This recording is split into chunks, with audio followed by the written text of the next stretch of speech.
Cool. And we should be live right now. 1 second, I'm just gonna make sure that's cool. That. Yeah, cool.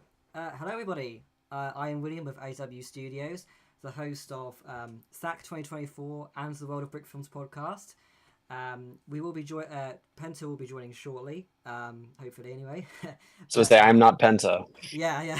This is not Penta, but yeah. So we have our first guest, which is Chris Wynn, the one of the admins of Bricks in Motion, as well as the kind of current host of Brawl. I believe you're like currently actually taking part in THAC as well.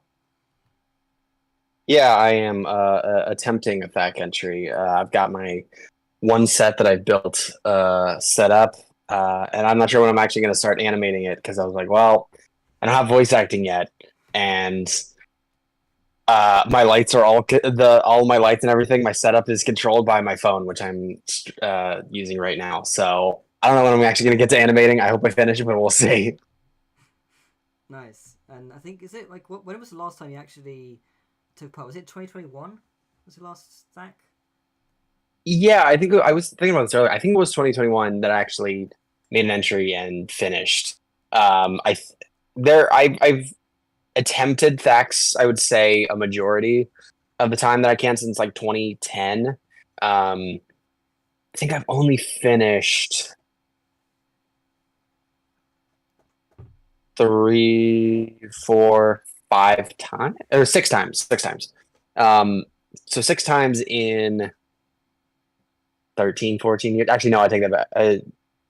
So I've actually entered about half the times I've attempted, but there are a whole bunch of times where I've attempted did not work, or some years just it wasn't able to actually enter or attempt an entry. But yeah, it's I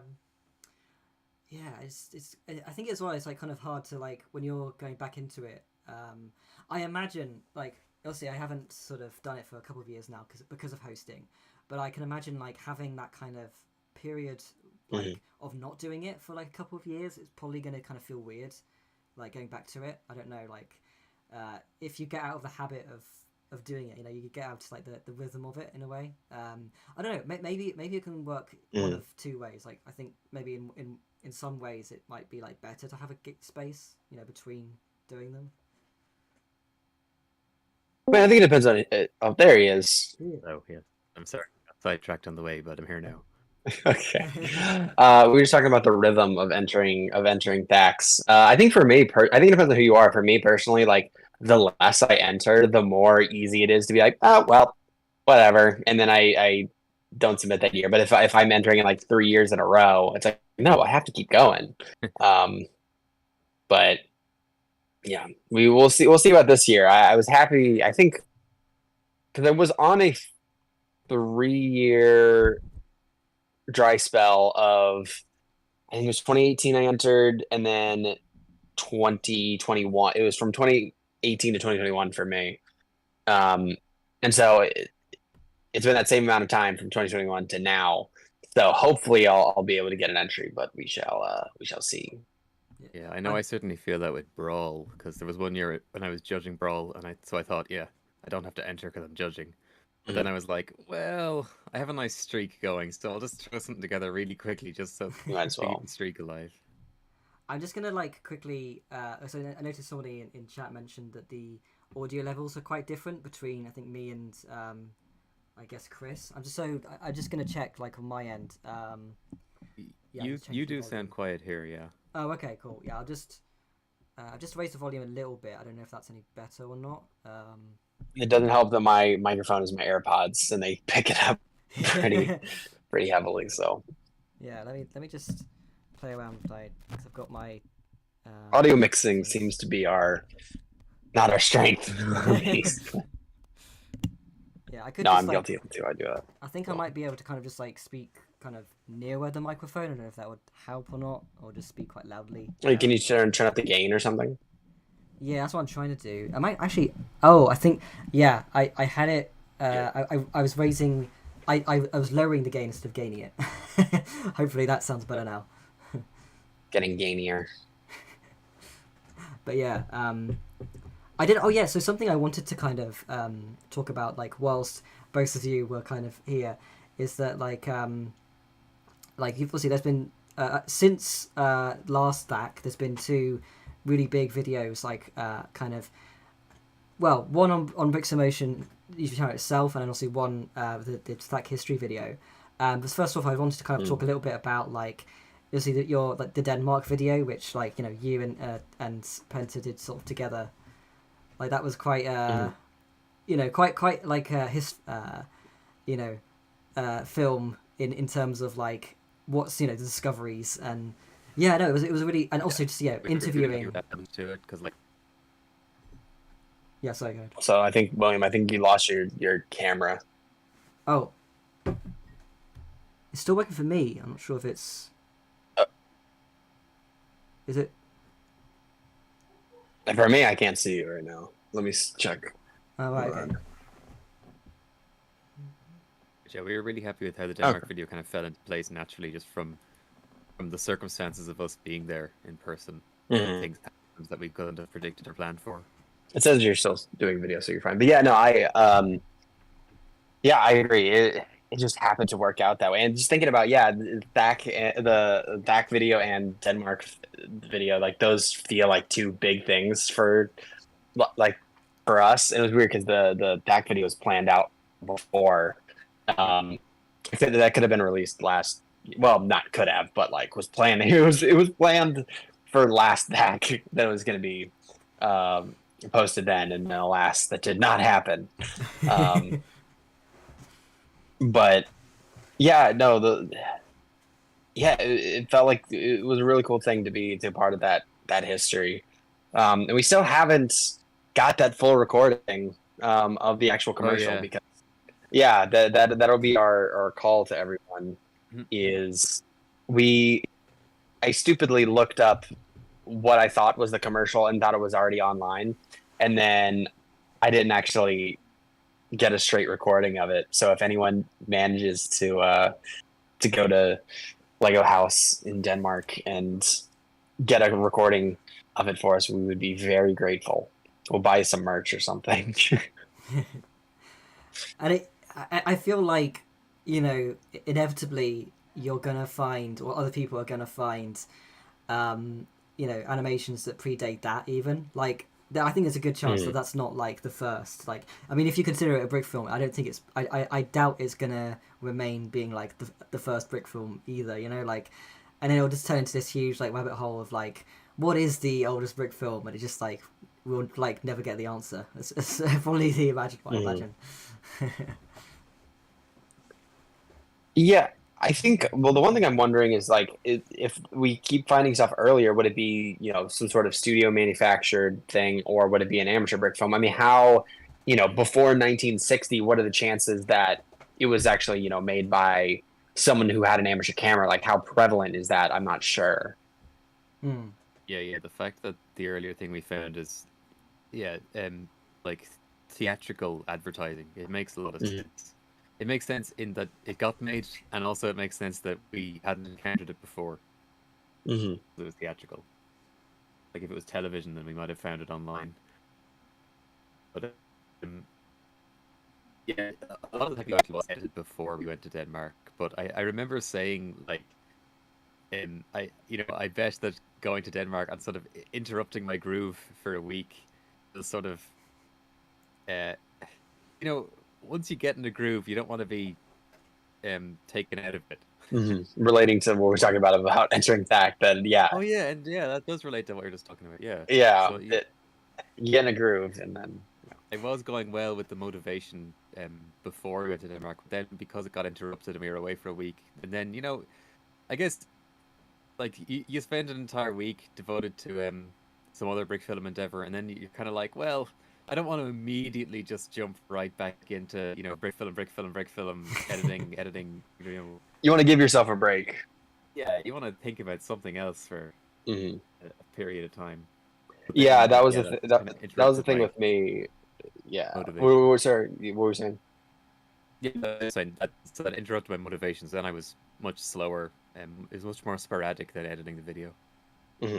That was the thing for me as well with that Denmark video was, you know, I spent I would say the last week, 2 weeks, pretty much grinding on finishing it like every day. Yeah. My now fiance was not particularly happy because it just took up so much of my time. Like I would go to work and then come back and then continue editing, and my job is already a video editing job, so literally like go to work, do video editing, come home, continue video editing, and that was my life for a week, 2 weeks.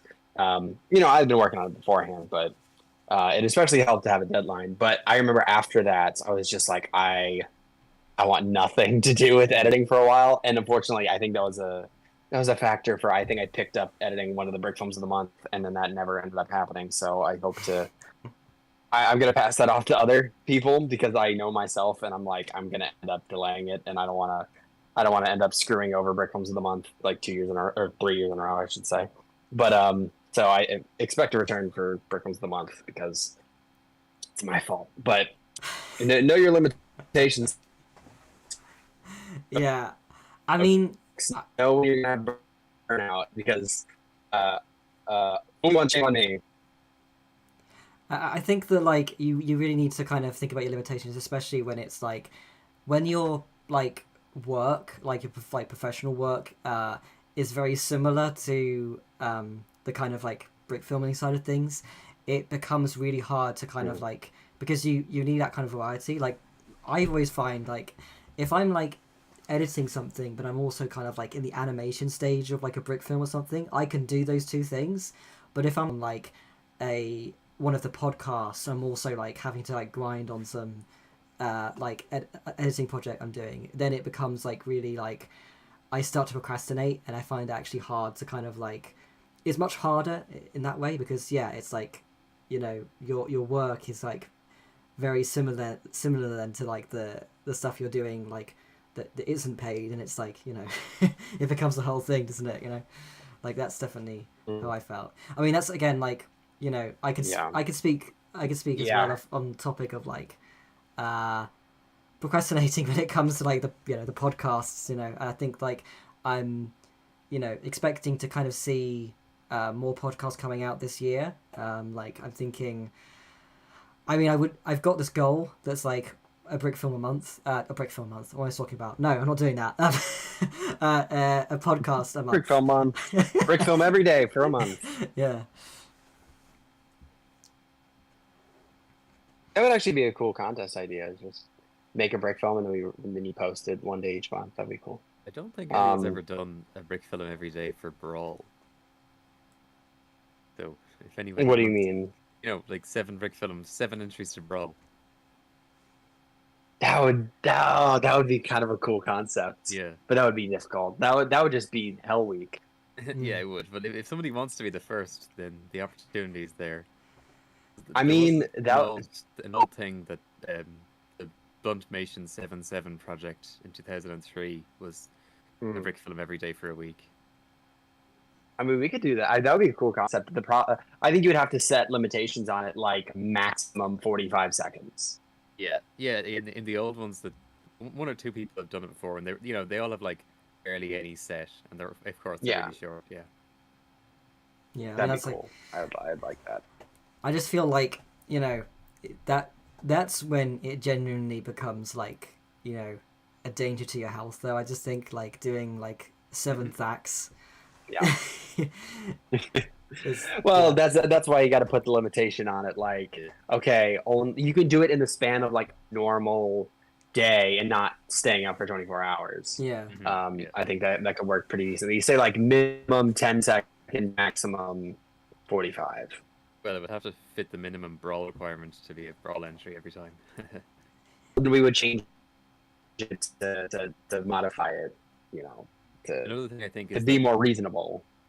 They all ought to be like a different concept each time. You couldn't just do a sequence of like, you know, the same story, just chapter 1, chapter 2, chapter 3, because then it's be one of them. I was thinking about that. I mean, I guess you could do it in I just realized this is basically just us talking and just like vocalizing us in our staff mode of what like planning for the future for Bricks and Mush and stuff. Yeah, I think you could probably get away with that, and we wouldn't disqualify it. But I think it would be more interesting if, like, you would probably rank better if you did all of your, you know, individual videos as separate, like, mini stories, basically. Although I mean, I doubt any of them individually would rank because we couldn't exactly, we couldn't say, oh, 7 films count as one spot on the ranking. Yeah, that's fair. Well, hey, that'll just be an artificial way for us to boost up our numbers. Be like Entry count, 150 yeah. entry. Well, 150 times 7. We have like 1,000 entries. Although I think that would probably, in terms of individual people, what would we say? You have to make it all 7 entries in order to qualify? Well, I wasn't thinking of this being a separate custody. I was thinking somebody could just do it as their own challenge, but also during Okay. Brawl.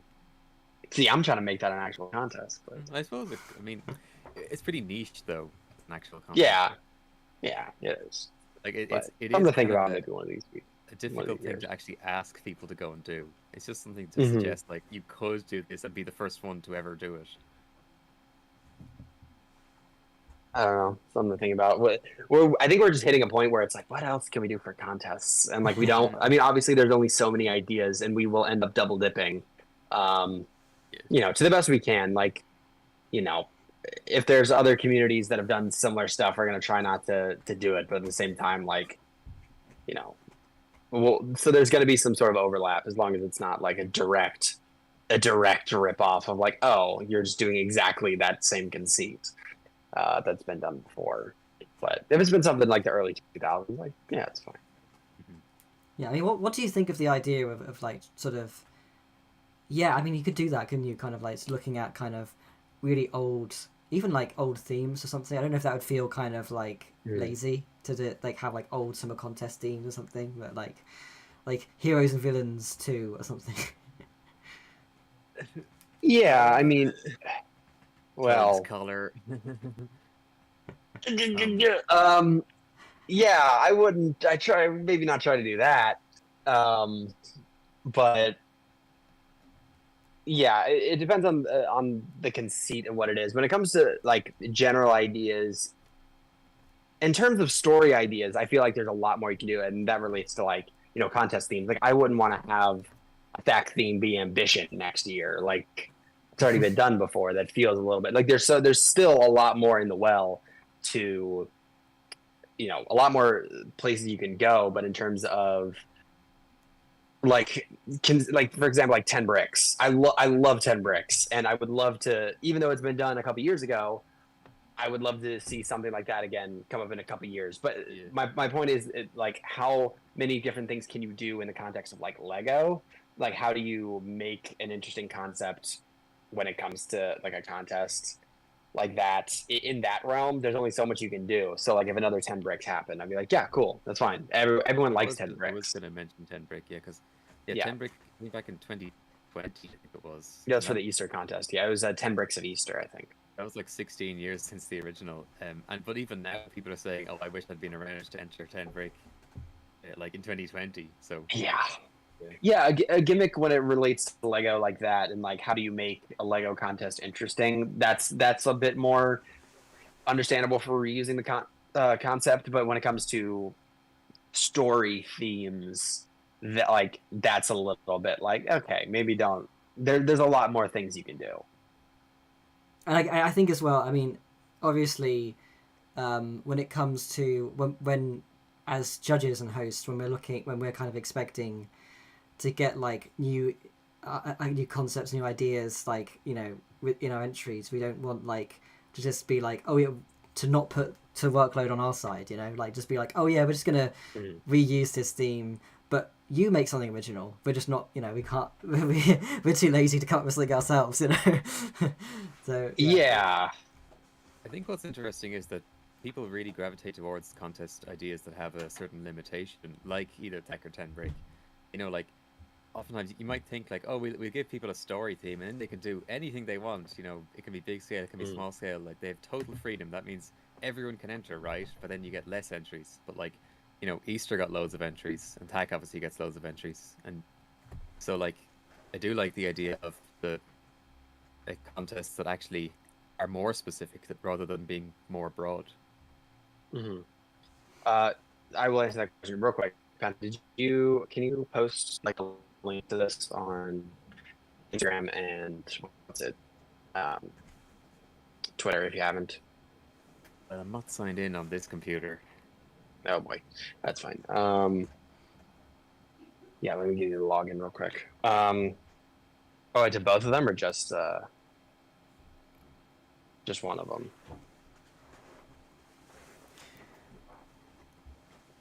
Actually, on the topic of kind of I guess theme ideas and contests and stuff, I'm feeling really happy with like the response we've had so far on the journey ahead. I definitely feel like it's going in a quite different direction, I think, to what we've done for a while with that. I think it's the first Stack theme that's like a phrase instead of a word since I think it was a Unlikely Alliance in 2018.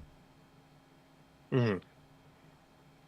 So yeah, I don't know. Yeah, I think so.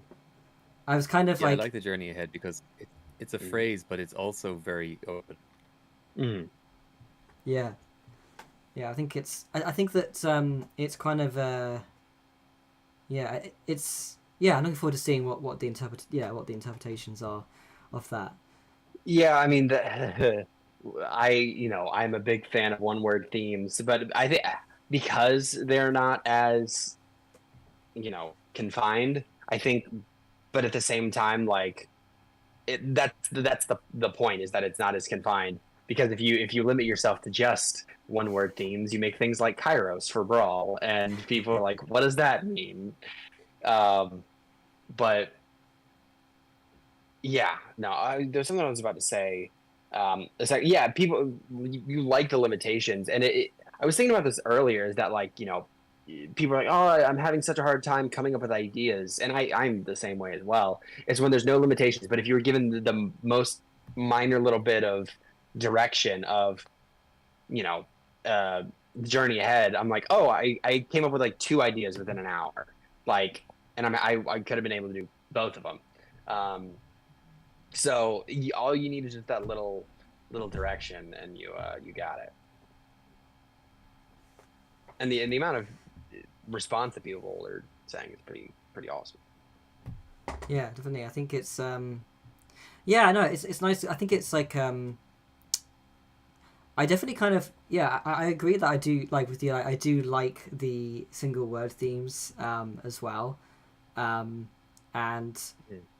yeah, I think that I don't know. I think it's interesting. Like I feel like I do like that how they can be kind of either sort of single words or like phrases. And yeah, I think this time it was kind of a nice kind of like I like the idea of like subverting. It is nice. Yeah, you go ahead. Sorry. Yeah, when people actually respond positively to the team, it's nice because like there's so many little bits of lore around tech and little recurring things, so many details that like I couldn't fit them all in the video, like the history video. And one thing that didn't get mentioned was, it's like a recurring thing that whenever the team gets announced, there's always somebody in the chat who's just like, "This team sucks. I have no ideas. I'm dropping out." Like 2 minutes. Yeah, literally. Yeah. I didn't see that either. Nobody was like, "Oh, I don't like it. I'm gonna." Yeah, you're right. That's. It is crazy just how many little things, like not in jokes, but just reoccurring things that happen every single year. I mean, one of the biggest ones is asking questions about, does this count as the mod element? And it's the most obvious, yes, that counts. And that's why I've had to post the video that I made about Thack and Brawl mod elements several times. But it's great to have that. It's great to have a video as a resource rather than having to explain it every time. Yeah, you have to be like, go watch it. And yeah, because it used to be like, oh, go read the rules. Now it's like, watch the video. It's 6-7 minutes, and it'll answer stuff, and it'll satisfy your ADHD Zoomer brain. Yeah, exactly. Like, and nowadays, if you were to be like, oh, go read the forum thread, people say, "What's a forum?" It's on the website, but what's a website? What's reading? Yeah. It is always actually really I'm not funny. clicking a link. It is really funny, kind of like, um, you know, going back to like what doing these like threads and like all of the like images that you've got to like embed, and it's all this coding, and you know you have to kind of refresh it for it to actually kind of show up on Imager, and it's like all of these steps that kind of make you feel like, oh yeah, this is like what they used to do, and it feels really funny. Yeah, I remember when I was like, 13 years old on the forums or whatever, and finding out how to embed an image of just like finding the IMG tags. I'm like, I'm a hacker, man. It's like it felt like, oh, I'm actually smart on the internet. And then, yeah, I mean, of course, easy instructions or whatever, but even that I feel like has gone by the wayside a little bit. And I guess potentially it like sort of, I don't know, I kind of want to say like filtered people out. Like Yeah, you had to yeah. get used to it. It was one of those things where like if you can't keep up, this is not for you. And yeah, that's the thing. I don't want it to feel like gatekeepy, but Yeah. like there is a certain degree of like you got to know what you're doing in order to. I feel like there's like a happy medium. Yeah. Like looking back on it now, there was a bit too much emphasis on like, oh, you double posted, you've committed the gravest sin. Yes, exactly. The equivalent of that now is pinging someone, but that is annoying. It is. I do wonder about like the difference. I think we've talked about this before, but like, the gravity in which like posts on a forum versus a Discord, like the weight that it has. Like when you make a post on your forum, it says, "Here's my avatar. Here's my signature. This is the statement. I am making the statement." Whereas now on Discord, it's just like, "Hey, what's up, guys? Hey, what's up?"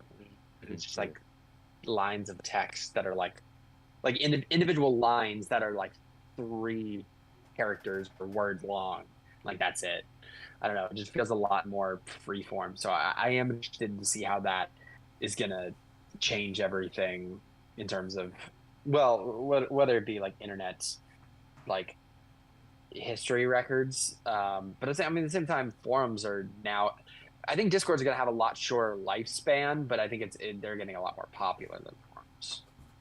One thing is that I have been posting like the Brickfilms of the week and other stuff. Like if I do a news post on the Discord, I kind of want to post it on the forum as well, just so that there's an actual record of it. Like if Discord just disappears one day, I want there to be a record of like some of the news posts that we made. So like, I do have threads where I post all the Brickfilms of the month or Brickfilms of the week that I've been posting. And I think there are ways to download like information from Discord so we can keep it a more historical record. That might be something worth looking into, like, and having it as an archive on like website or something. Although, although maybe there's some stuff that we. Yeah, I was gonna say, like, I've always been sort of averse to the idea that like live chats are supposed to be archived. Like, I know Discord has history and it's pretty easily searchable and everything, but like, there's something about people live chatting. When you make a post on a forum, again, you had that expectation of like, this is supposed to be up and like public, like visible. This is meant to be a statement that I've actually put thought into, and like people can search on Google. Yeah, on Google, yeah, that makes all the difference. Yeah. I think as well, like definitely the kind of what I kind of felt when we were on like the old chats, like the ILC chat, predating Discord, was that like back then you had different kind of like the way that you would be like on the chats versus the forums was always very different. Like I think on the forums you kind of knew that you were like this sort of public, you're publicly posting something, and this is kind of like the side of you that you're kind of like you're kind of you're posting this to the public, this is going to be seen like in years to come. Whereas like the chat was like that was supposed to like be erased the moment you left it, and like I mean I feel like as dumb kids like years ago, I think it's probably good that like we can't see that. And I don't know, Yeah. Yeah, it's weird. I feel like now not having that kind of like Discord being like the main thing, I don't really know. Like, I think that definitely in terms of the way that we see ourselves, there's a level of pretentiousness, I guess, with like forums in terms of like this person is like he's been here for this many years. He's like a well-known person, and he's saying this, which like I don't think you kind of get the same way like with Discord. It just like it's just a chat with like a bunch of That people all was talking. always part of the culture of the forum. Like the fact that everyone's join Yeah. date was under every single post they made. Yeah, you did have this feeling of like, oh, these people have been around so much longer than me, and they're obviously much cooler and like more legit and all that. Whereas now, If you had, dude, if you had that December 27th, 2008, you're like, okay, I need to chill out. And I just realized literally. So let's say like I was thinking about the forums in like 2015, like 2000, late 2008. So basically 2009 to 2016 or to 2015 is the equivalent of from now until early 28, like 2017, 2018. oh, That's crazy. so That basically is now crazy. if you joined the BIM Discord like 2017, the first year, Yeah. that's like the equivalent Yeah. now. It's weird. That was basically me. I joined within the first couple of days of the Discord. So I guess that's the equivalent. I don't like that. I don't. Yeah, that was something I was thinking about it when I was editing the TAC video. I called Mr. Graff a long-time member, and when I said that, I meant that he was considered a long-time member at the time.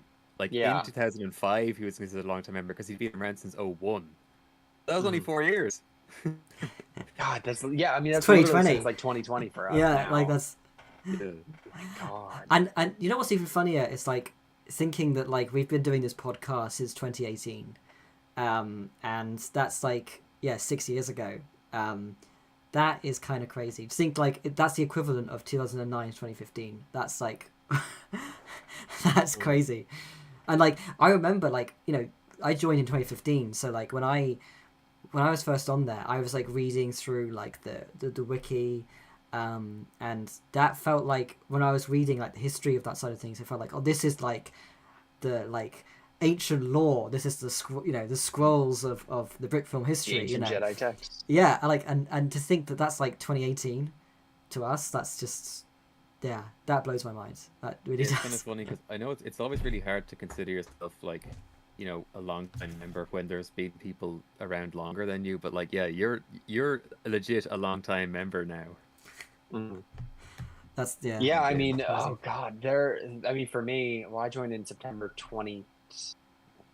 Now we're hitting the point where people can probably have joined the Discord that were born after I joined in 2010, and so like that's, okay. I don't want to turn this into just talk about how old we are, but Yeah, I think.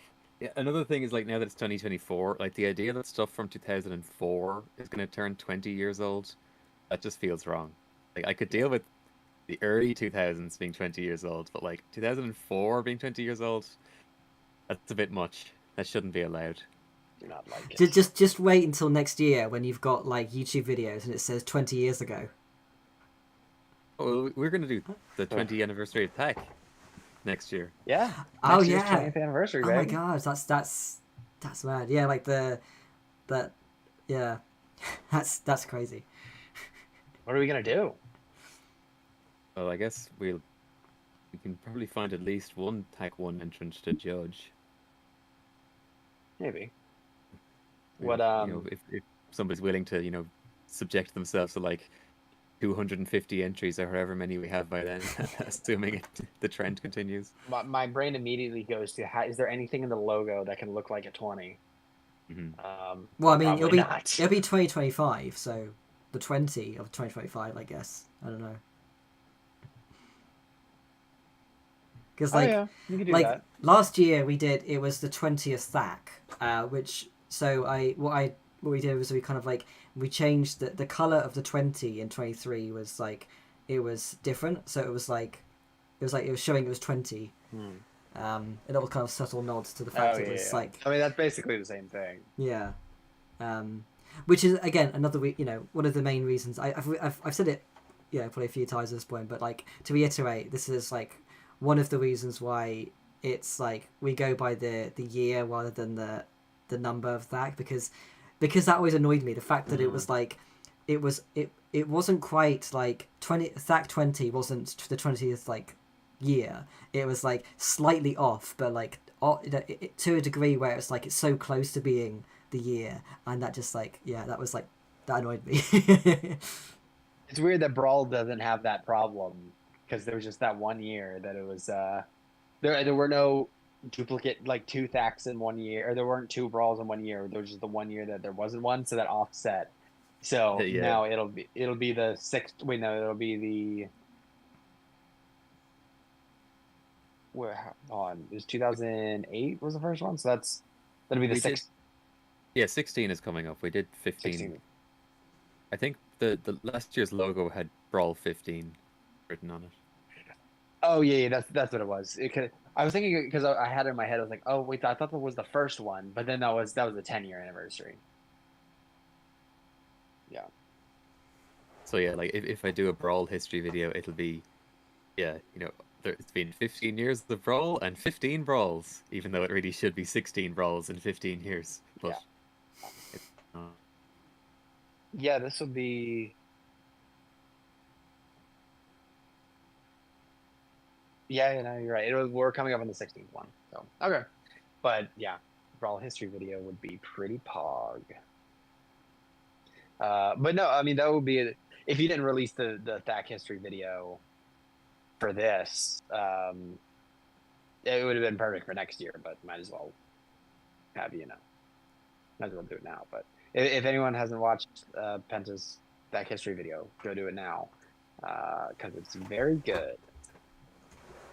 If you can hear the mechanical keyboard here. I forgot I had to do this Twitter post. Oh no, it's fine. And I couldn't hear the keyboard anyway. All right. Discord's like audio muting is actually really good. Except for mine, I always end up typing on my keyboard and it annoys the crap out of people. Well, it's funny because I just heard like, my editing streams. He knows what's up. It is really funny because like on our usual like on our pre-recorded podcasts we have like the kind of raw kind of files, like people have like sent their recordings, and you can hear all the stuff that isn't muted, the stuff that like Discord or like Google Meets will kind of like get rid of, and it's like it's funny because like you have to. I sometimes I like it. It adds to it sometimes because it's like if you're talking about a specific thing and then like you're like, oh wait, what was that? And you can hear like it really add to it. But I'm actually kind of realizing now, with that being said, that because I that's kind of fun. Because so for this stream, I'm actually. You can hear like so you two can hear like the muted kind of like Discord version of my recording, whereas like on the stream it's my actual microphone. So people will hear like the keyboard and stuff if I use it. Oh yeah. In doing the THAC video, like recording interviews with people, some people did send me their local audio, but like for example, Mighty Wanderer recorded he was in a car driving at the time. So like the local audio, you could hear the car the whole time and you could hear it like slowing down and speeding up and everything. But like the Discord call, like the audio quality sounded great on Discord and it just completely removed all the noise. So I just used the Discord version. God, I imagine I've done that before. Imagine if like I'm just imagining then, like, if you get like a raw recording of it and it's just like cars beeping and people are like, get out of the way in the background. Drive. It's like, yeah, so in THAC 14 I hit and boom, just gets into a car accident. Gotta commit to your art. That'd be a really funny bit if you were doing like a spoof. of the history of Brickfilms. Yeah. Sean, for an April Fool's Day joke, you should make a fake history of Brickfilms. Like, just talk about like a random thing that like never really happened, and then see how many people buy it as real. That would be funny. You really commit to the bit. What would it be about? Like the fake forgotten contest or something, like, or like a weird era of Brickfilms, like a weird Brickfilm series. Or Do some it like on, some weird like do it copy on pasta. meat sauce. Yeah. Or it'll be No, some do kind like of the history about talk about meat space, but only show meat sauce as if it's the real meat Yes, space. yes, exactly. Dude, Tom Arnold, the legend. Got so many like 13-year-olds like, what are they talking about right now? Oh, I mean, nobody nowadays even knows what meat space is. that is true. Yeah, they don't even know the original, the parody, the much superior parody was up, but for shame. But do we want to place guesses on how many entries we're gonna get this year? It's always a dangerous game. Yeah. It is a dangerous game. I take that back. Well, then I'll do it because I don't because you guys are judges and have a stake in it. I'm gonna say 165. I think it's gonna surpass. Yeah, I guess. I always hate to predict that it's going to be higher every time. But I kind of feel like it wouldn't surprise me if it was higher again this year. But at the same time, that always comes with the caveat where it's like, I'll be perfectly happy if it's lower. Oh, totally. It's gonna be a Yeah. nightmare. Yeah. And I promise this is not cheating, but I am gonna be helping with doing admissions for mod element stuff, even though I am also entering. So, but yeah, that whole process is a nightmare of just accepting all of them as fast as you can and having people messaging you like, where's my submission or where's my approval, and you're like, I'm working on it, I promise. Especially at the end, like they're coming in, 30 every 5 minutes. Yeah, like for everyone who complains about it, I wish you could see the process that happens. And like I will say, Chris, that like this isn't like a just because you're helping out with the mod element side of We're things. supposed to bring in Butcher now. Oh yeah, we are on it actually. Yeah, I forgot it was this time. Yeah, actually, I'll just message Max and see how they're doing.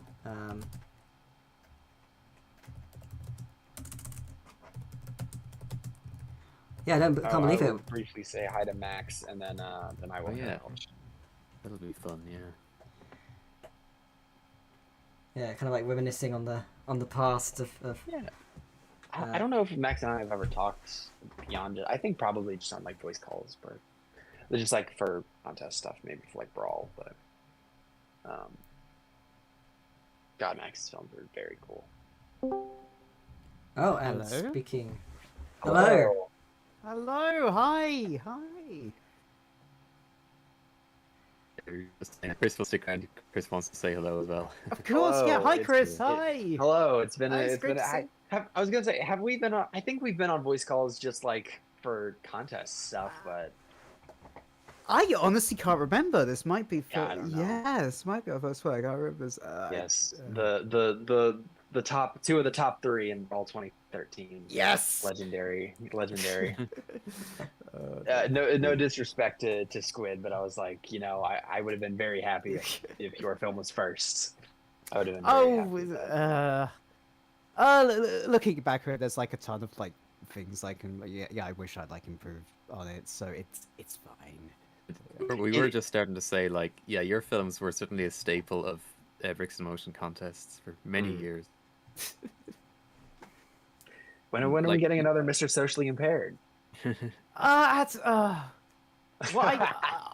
I am reusing kind of like the Mr. Sociopath, like the minifigure bits, like in this film, Okay. but not specifically. It's not specifically mentioned. I could bring it back. In hindsight, thinking about it, I should have brought him back for this one. I should. Well, But give us a yeah. taste of your entry. I'm interested to see what it's about. It's well, it started off as a sequel to well, because this is using kind of like the same letter bod element as the one in 2015. It started off as kind of like a Wait. sequel to my entry then. Is that Aleza N. below, or was that earlier? That was N. Oh, it was N. Okay. Yeah. So but that was the one using like the first ever like FAQ, and then then it was used in 2015, and it's been used again. So I kind of I had to. I mean, I had several other plans, but then as soon as like the announcement came along, I was just like, oh well, I have to do like a sequel to like Okay. N. But I did think of it when I heard that the letter was going to be N. I did think, I wonder if Max will do something with the letter N again. There you go. how was that predictable? Nothing wrong with it. Yeah, I mean, But like, yeah, so this started as like a sequel to that, but it's kind of branch off in another thing. Kind of, there's a pirate involved. It's crazy. Ooh, everybody nice, likes some pirates. Yeah, I wonder if we're going to have any on or no references, because there is. I am like slightly conflicted about whenever I do the history stuff. You know, I don't exactly want people to just sort of like revive the old in jokes and just like repeat the like there's sort of part of history in the past in a way. I guess I'd prefer to see people develop new in jokes. Yeah. Rather than reference something yeah, because it got brought up in a history video and now people understand it and are familiar with it. Yeah, there's a fine line if there's a good way to go into it, then by all means. But yeah, depends. yeah, I think The it's difference is I have no inside jokes to make reference to. Nobody will understand if I referenced a film that maybe had like 212 views in 2010. I don't think anyone would be exactly clamoring for anything. Sometimes I do think that there could be ways where it makes sense. Like, remember the Daily Bugle set had a printed newspaper piece, and the big letters in the headline was "No crime." Oh, did it? Yeah. That's awesome. So I do feel like that's so obvious that anybody could come along and make a joke where it's like they're reading the newspaper and it's "No crime." I would love that. I'm gonna have to buy the Daily Bugle set just for that. Speaking of which, so the fact that like, you know, with like brawl prizes, I've had the Daily Bugle in my apartment, and I can look at it, and like I can't. But it's nice. Must be, that must be like having like the crown jewels in your house or something. Just like, I can't, Yeah. it's like I can't wear the crown. Just I have to Nope. mail it over. Just, It is what it is. I do take a peek into the box though, just to see it, but that's it. You're just checking it's there. You're perfectly innocent. Yeah, just make sure. I'm just building it to make sure all the pieces are. Absolutely. Quality. You know. All right. Well, I'm probably gonna head out because I gotta start voice acting, and I do have my set right here. Hold on. Ooh, nice. Behind the Documentary Ooh. style. Yes. Nice. Look at that. Oh no, he is dying. Yeah, no, that is basically the one and only dude. It takes me so long to build even the simplest sets for no reason. It's just like I don't know why. It's terrible. But that's my set. I'm gonna go and voice act, and then I'll hopefully be able to finish. This is the first time I had to build this page for my Brio because I've never animated it with it before. So I'm trying to figure out. I'm basically making an entry and figuring out how the animation process even works again. So. I'm in the same thing. This is the first like major project I've done with like Dragon Frame, so I'm basically learning as I go. Yeah. Like, animating again. Yeah, I had to do Dragon Frame. I had to upgrade it last night because I tried to. I had it on my laptop and I wanted to put it on my computer, and it's like, oh well, in order to do that, you have to upgrade it. So I had to pay $100 to upgrade it from Dragonflame 4 Oh, to Dragonflame nice. 5. So I have to finish, or else I'm out $100. I am incredibly like You know- insanely lucky that like when I bought Dragonframe in 2021, I had no idea Dragonframe 5 was coming out, but because it was so close to the release date, it came with the beta version of Dragonframe 5. So I've got like 2 licenses for the price of one, basically. So yeah. I kind of feel like we're always telling people advice, like, you know, don't use tech to like test out a new workflow or a new camera or new software or whatever, and then we just go and do it anyway. Yeah. Yeah, because we're do as we say, not as we do. Because we are self-destructive, and we don't want other people to be self-destructive. I'm actually Yeah. so Because the difference is, we know we can handle it. We know we can handle it, but we know other people can't handle it. That's how it works. So, in the spirit of like Thack, I've not actually like animating, obviously, but I do have like a set like right next to me. So I thought I'd just like share with you the stuff, something that I'm working on. So, I'm working on this whole set for it's like part of my Appman series, and it's like a. Did you have shot... your webcam attached to the set? Yeah. So it's like I'm actually on the. This is the webcam. So is it an overhead shot? Yeah, so this is like looking down, like a skyscraper, and these are supposed to be parachutes. So I'm going to be moving them with some helping hands. Very nice. What are those like plates? Are those like just straight plates? Yeah, this is like I bought two like sets of the like the street like plates, and this is like actually all of them that I've got. It just about works in the shot. So. Nice. Yeah. So I'm sort of like ongoing, kind of working on that during everything else. Yeah. So I can't show what I'm working on because I signed an NDA. Nice. I definitely don't know what it is. All right, goodbye, everybody. Bye. This has been very Bye. fun. It's great seeing you. I will be listening as I animate, and hopefully don't lose my mind. All right, goodbye. You won't. Bye. Best of luck. I Hi, will. Chris. I actually Yeah, you know. I do actually have a funny kind of like story, Max. That when Sure. I started voice acting, I don't actually do it as much now, but when I started voice acting in like 2015, 2016, people thought I was you. Oh, really? Yeah. I suppose, yeah. So I suppose, yeah.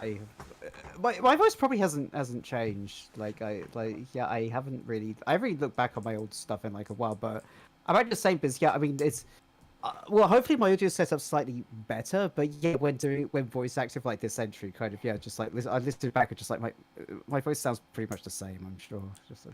Because like I was, I remember there was one Brickfilm that never came out that I voice acted in, where I was playing your character in from the superhero, but like it's like a sequel. And I really feel like I don't want to say who kind of like who made it, just because like they never like released it, but I was like I really kind of like studied your voice to try and make it sound as much like you as I could. Oh really? Yeah. I'm so sorry. Like that must be a form of torture having to listen to me back. I'm so sorry. I loved in the Tech History video, you like briefly mentioned recording for the superhero, and you said like you didn't get any context for the line. No. Yeah, I just got just an email. Yeah, just like hi, just like say, can you say like this line, kind of like this will be easy or whatever, kind of And so I just said just as jovially as like possible, just like in the middle kind of I was in the middle of animating. I just stopped like quickly, just like on my microphone, just like this will be easy or something, and then just send, and then just like carry on. Because I mean, I should. We're telling people that all the time nowadays.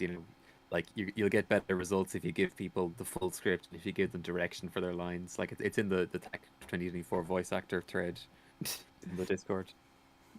So I liked that got a little mention in the video. Yeah, I've actually kind of over the last couple of years, I've actually kind of started doing voice actor sessions where I'm kind of like directing a couple of people, which I think is always quite a fun thing to do. That's good. Yeah, I'd like to try that at some point, like an actual live call. recording the voice. Yeah. Yeah, I've only ever done that once, and I don't think the film was released because I haven't kind of like heard anything kind of like from it like since. But yeah, so it's they're just kind of it was just like via kind of like Discord or something. But kind of just like someone did that, and it's a shame it wasn't released because it was like I felt like I felt like it was a huge improvement over just kind of just getting email, just kind of like say this line. And then most of the time that'll be it. Then kind of like I'll set the line off and they'll say like great, thank you, and then I'll be over. Sometimes I might say just can you maybe try saying a bit more like that or something, kind of like saying kind of like another take. But yeah, normally it's only like a couple of emails, and then that's just it. So it really helps kind of just having like direction kind of like as you go and things. I mean, it's also you can kind of like test. You can say like so more like da da da da da. Like except maybe like just. But the idea that really appeals to me would be to get like multiple people to do their lines back and forth, especially if it was like a funny script and like funny in a kind of stupid way. And if they were like cracking up or like I'd like to get the bad takes, like where it's about to go off the rails. Yeah, because you missed that, especially this is. It's why I should do more cover voice. Like I mean, it's all. I mean, I voiced all my FAQ entry. It's all me, but it must feel like so much like flatter because I'm having like conversations with myself, like basically kind of like you miss kind of that kind of like playoff. You miss you can't really have it where someone kind of interrupts someone kind of or anything kind of like that. But, actually. Yeah, the people might think it's a flaw if they do all the voices themselves, and it's just them having conversation with themselves. But especially now with like the rise of AI, like I've started to realize that people doing all the voices themselves, like that adds a personal touch, like this character to that. Yeah, like it's like it was. It was that Keshan video. It was like Days of Our Pizza or something. That's what why Keshan were kind of like you voice acts like everyone and things, and just it is so much fun. Kind of knowing kind of it's like the same voice and things. It's always like different because it's just an absurd kind of like scenario, and there's all these kind of like crazy characters. Keshan is good enough that he can do every voice, and that is true. Yeah, he's much more talented. But it's true that like if you're that good, then like the audio quality is going to be consistent, and like the performance quality is going to be consistent. I mean, it's funny though because you think like Edbound is somebody who voices like most of the characters in his films, and like even though he doesn't change his voice much, like it just works. Like somehow it's just the comedy timing and everything. It just seems to work. Well, I mean, it's like I think the thing with AI is people are starting to realize that like. Or well, people always realize it, I guess, but they didn't really think about it. Is that like what you like about art is that an actual person made it. Or if just effort, like there's like this one like video like someone they got like the cast of The Matrix to do like Ice Ice Baby or something. But the thing is, I'm so used to kind of like in like. You would get like loads of videos of this kind of it'll be I don't know, it'll be like Obama like singing a song or something, but someone like gone through and just like cuts like each kind of like each like line or even each word or even sometimes like syllables, then kind of like spliced them all together like painstakingly did all this. And now kind of this Matrix cast as like I Baby, it was just kind of they just fed like the lines into like an AI and they just got kind of like the AI to kind of like sing it. So it sounds perfect, and I mean like. I guess it's kind of interesting, but it just it lost the magic. The magic was the old YouTube sentence mixing style. Yes. That's the phrase I'm looking for. Yeah, like YouTube. But like I think that's something that I liked about your contest entries. It was like whenever a Max Butcher film appeared in the playlist, you always knew it was a Max Butcher film, and like especially because you were doing all the voices. Yeah, that's. So like if you started to say like, oh, I'll get AI to do the voices, then it won't be me every single voice. Like then it would lose the character.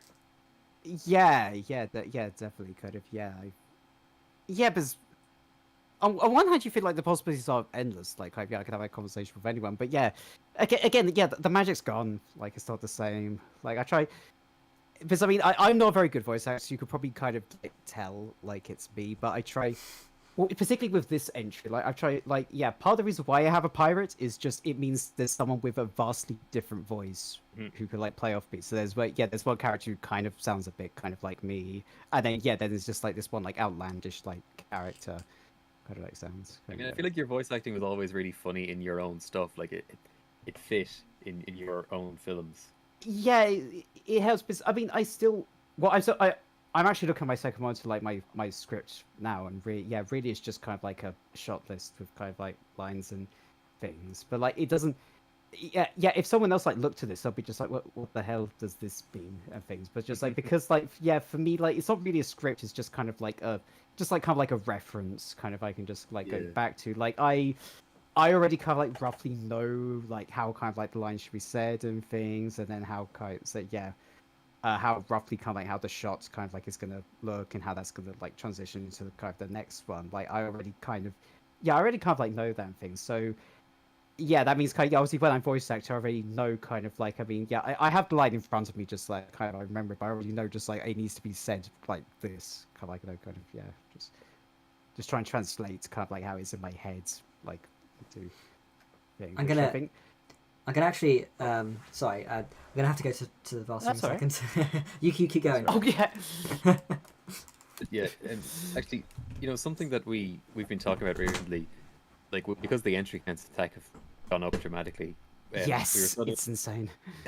yeah. I'm sure it must be insane for anyone who's been away and is returning. Yeah, actually, like. Did you see that Filmy guy is back for this tag? Oh, really? Yeah. Oh, amazing. First time since tag 11. Wow. Gosh, that's but we were sort of starting to do the whole like, oh god, can you believe this was this many years ago thing, but like, oh god, tag 11 is 10 tags ago. yeah, so yeah, it was, I mean, well, I whilst like preparing for kind of like this entry, I looked back at like the entry for like 2015 when it was at like the end thing. Just remember just like actually what it was like I can't even remember like much of ends, so I was just like going back, just like looking back. So yeah, looking back at it, and what I saw, like I think, it's like I came amazing. I came 10th, which I'm amazing. Like I forgot. I was just like, oh wow, that did really well. It's like 10th out of, I don't know, like 60 or something entries. Something like that. I think it was close to 70. Yeah. Basically, all of those years was between 60 and 70 from tag 6 until. Yeah. Which I thought that was very high at the time. It was high at the time. I mean, it's like I remember that time. Yeah, being like whoa, like kind of it's like the like 60 like other people like going mad like trying to make at the time. We always thought that Brawl would always be about half the entry count attack. Nowadays it's the same. Last Brawl was 154, which is actually more than the highest tag. But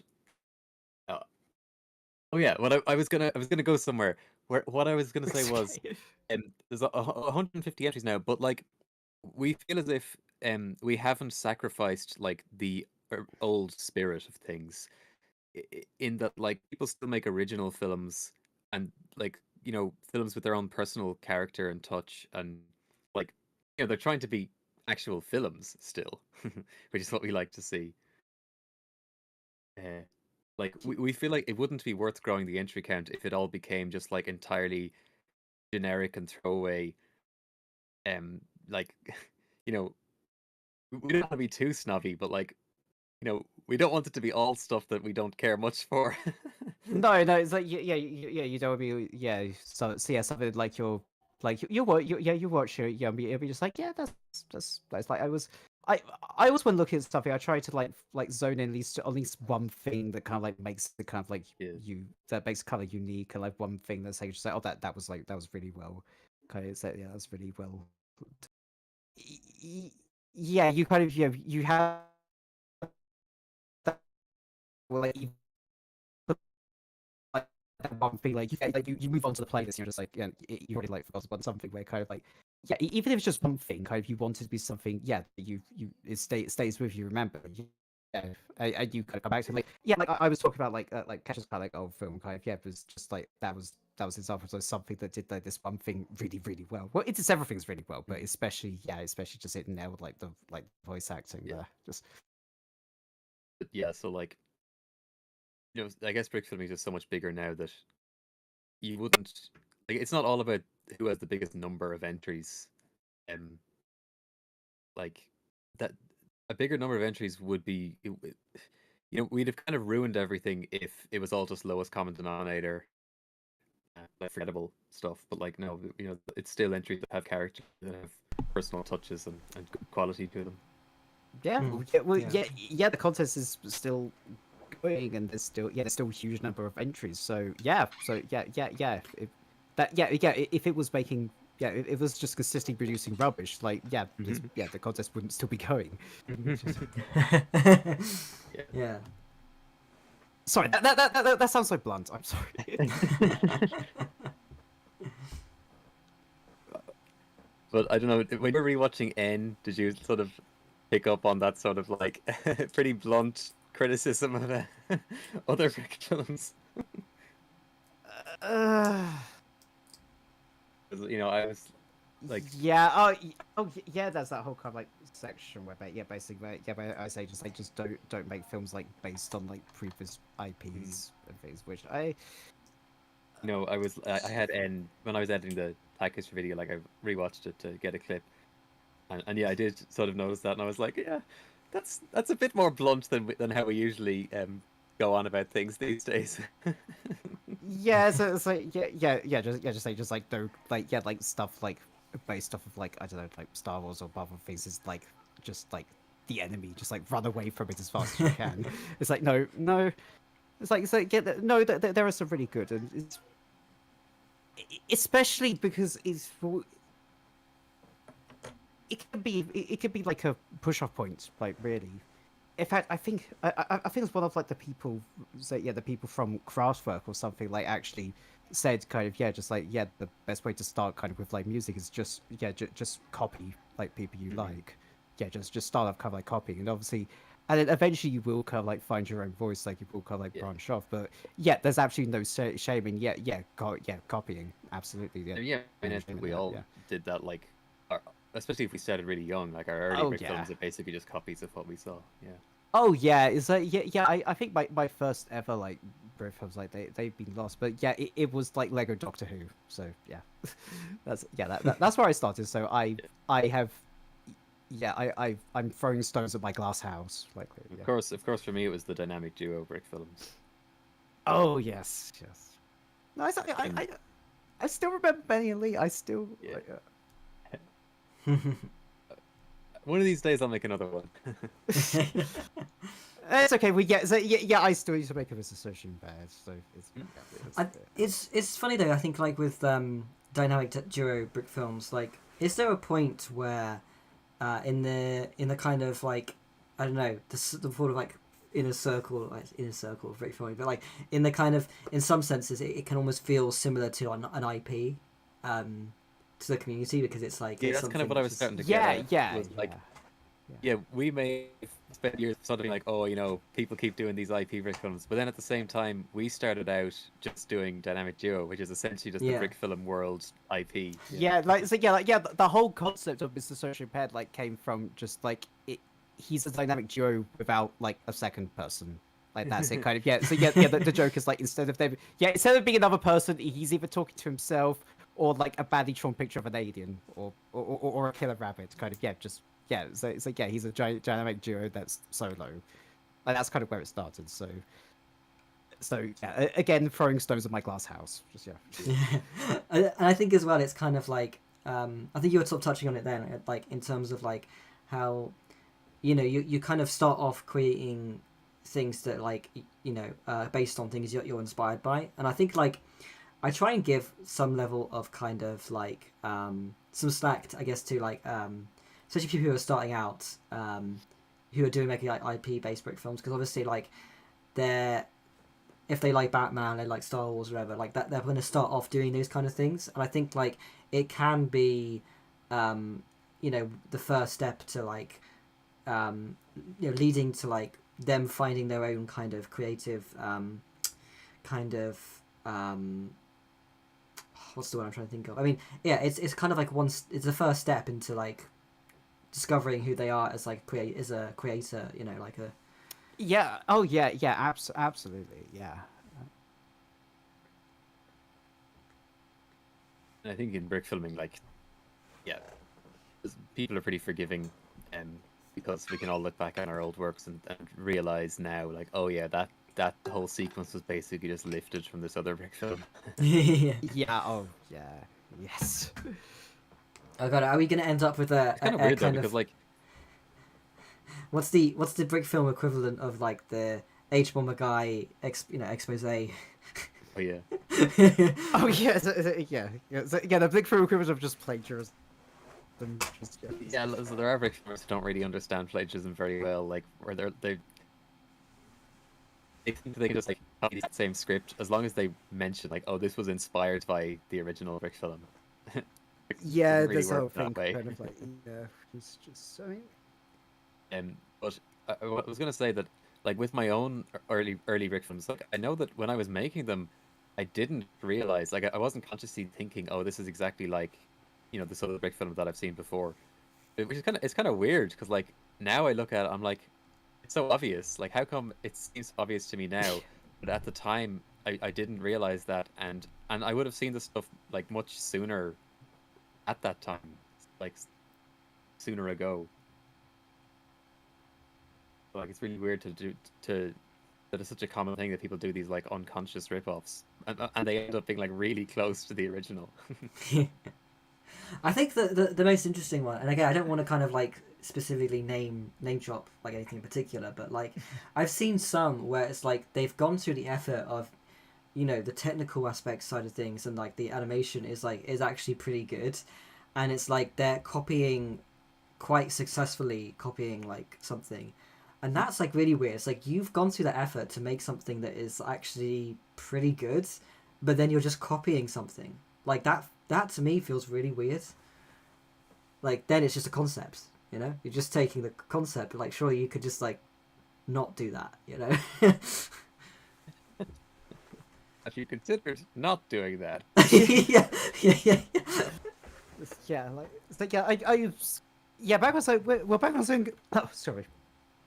Back when I was younger, I used to think like it was almost like a shame, like if someone made like a film and it was like, I would always feel like it's like a shame. It was just like, oh, like imagine kind of like you like put that like technical like knowledge and like expertise like into kind of like I don't know, like an original idea or something, which again it feels, so yeah, again it feels kind of very harsh, but yeah, when I was younger, it just felt like a shame. It's just like, yeah, it was just like, well, it's like, yeah, if this was like if this was an original concept, I kind of feel like that I still kind of feel that sometimes, but it's not exactly IP versus non-IP. It's more like good idea versus bad idea. Like sometimes I see something really well done, but I just think that the comedy is really bad, or like the concept is just really bad. I'm like, oh, imagine if you put these skills into something good. That is definitely a mood, yeah. Yeah, it's yes. yeah. But I liked in your brawl entry, last brawl, like you sort of referenced like, some of the old humor, being a bit dodgy. Yeah, especially that's that. 'Cause, again, when I was like bringing in all your tech entries to put in clips in my video, like Oh there were moments where I was like, uh-oh, that's not a joke that you'd make today. Yes, yeah, absolutely, yeah, God, yeah, I think that's half the reason why kind of like I'm so reluctant to kind of like go back and look at my older stuff, because I look, yeah, I can think of several kind of like already where it's just like, yeah, absolutely, I would, yeah, that joke is like awful, like I would not make that say. I think is one of like, I was kind of ashamed in Brawl to bring back kind of like the pirates, because I just like actually that entry probably is some of like my worst like humor. Just that there's like worst like examples. I forgot. Do I mention it in the entry? Do I mention that like yeah, just like actually like why am I going back to pirates? Like that's probably like just Directly about the film, but it's referenced that the humor was like casually not great. Yeah, I like that kind of casually not great. Casually not good.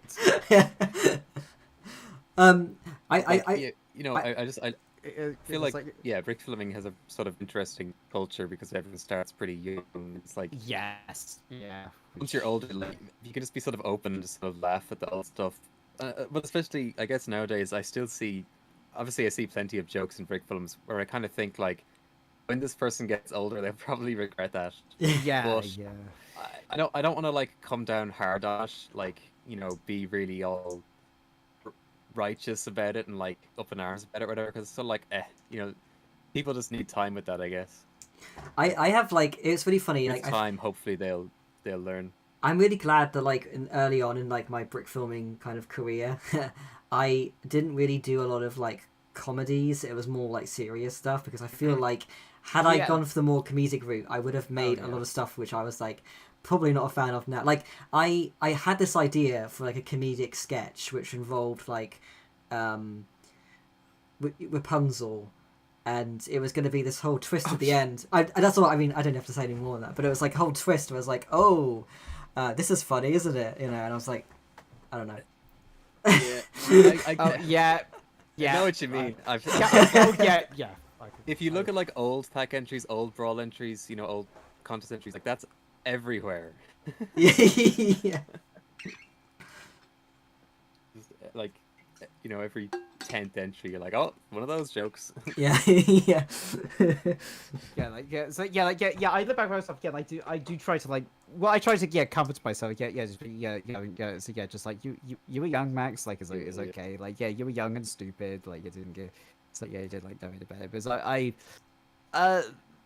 I don't think it was a different time is a good enough excuse. Like, yeah, I do think yes, Jerry just like is Jerry just like I was young and idiot. Like, I don't think it was. Yeah, I don't think it was acceptable back then. Like, I do try to be just... careful about using phrases like, you know, oh, something's aged poorly, or like different times, because it's like, well, it wasn't actually, it wasn't really great at the time either, but yeah. Like, but obviously I can remember like how, you know, people just didn't think about that, like didn't know. Like, you know, we saw those entries at the time and like didn't think anything. Like didn't think anything one direction or the other. And you know, there was no complaints in threads or anything. I don't remember ever having to do with like comments just like, oh, you should have like made that joke like ever, which is which is surprising. Like, kind of, looking back, I never had anyone never anyone saying just like, oh, you really shouldn't have like done that. It is weird though how much like so much of this stuff that like I grew up watching, where like it's just like some things were just so kind of like just at the core of like so many comedies and stuff like in 2000s and whatever. And it's like when at the time, like I did not register it. Like I just thought like it wasn't even something I thought about. Like it didn't even register. Yeah, it's. I assume you've seen videos where people are going over that stuff now, and you're thinking like, wow, I remember seeing this at the time, and like I don't even remember this stuff being in it. Yeah. It's. Like looking back, if you're just like, oh my god, like I knew like loads of people were kind of like quoting this and things, and just like there was absolutely just like no like criticism or just just like any like self-reflection, like analysis, like at all, kind of. It's just like it was just like oh yeah, it's like that's really funny, isn't it? Like, moving on. Yeah, it's weird. I think as well, like I don't know, I think that just like there was a point in the internet, especially the internet, like I'd say pre-2015, where like people didn't realize the impact that like stuff that on the internet had on the real world. And like I remember watching this, like I rewatched this old, I don't know if you like watched I Hate Everything. Like he made he made a comment. This is like a video from like, I don't know, 2013. He said that like it's not like my it's a YouTube video. My you know, what I say doesn't have any impact on the real world. I was like, oh god, I can't imagine a YouTuber saying that now. Like, that's just not like it's not the way people think. I don't think. Like, yeah, it's weird. Yeah, I still find it funny, kind of, looking back at like old kind of like YouTubers, someone saying just like, oh, I'm keeping like politics like out of my videos, things and stuff. Just like that's in itself like a political like thing, like just like Just to say like, oh, I'm gonna create like this like bubble kind of, yeah, just like that. That's like yes, yes, We go down yes. this rabbit hole. But I do like the amount of reflection, like, you know, people sort of discussing things openly rather than just trying to like excuse everything or hide everything.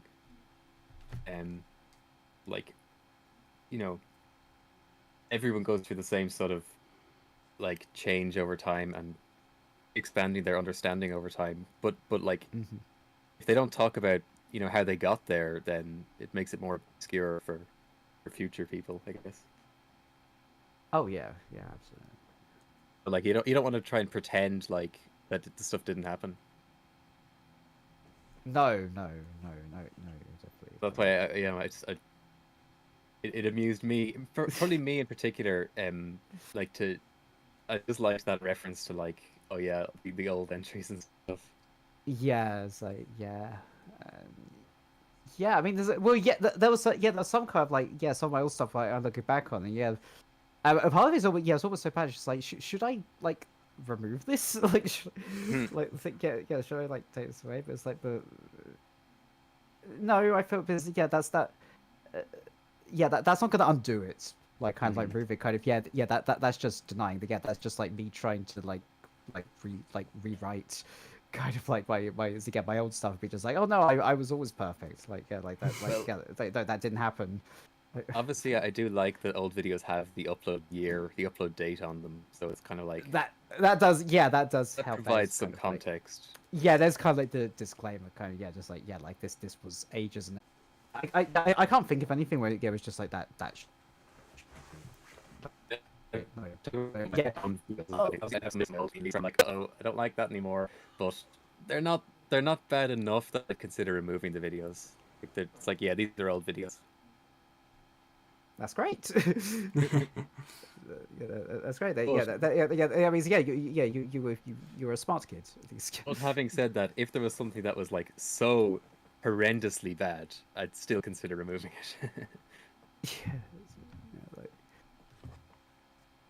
That's the thing. Like, as I say, kind of, I never had anyone like, I never had anyone kind of like challenge me on it. It's like, I'm gonna say just like you shouldn't like kind of like make that joke. But like, the things I wish I did have people kind of, I wish I did have like people saying just like you should, well, not necessarily like not necessarily like just like, not necessarily like flame me and kind of and just like and try and get like all my work like taken off, but like just like.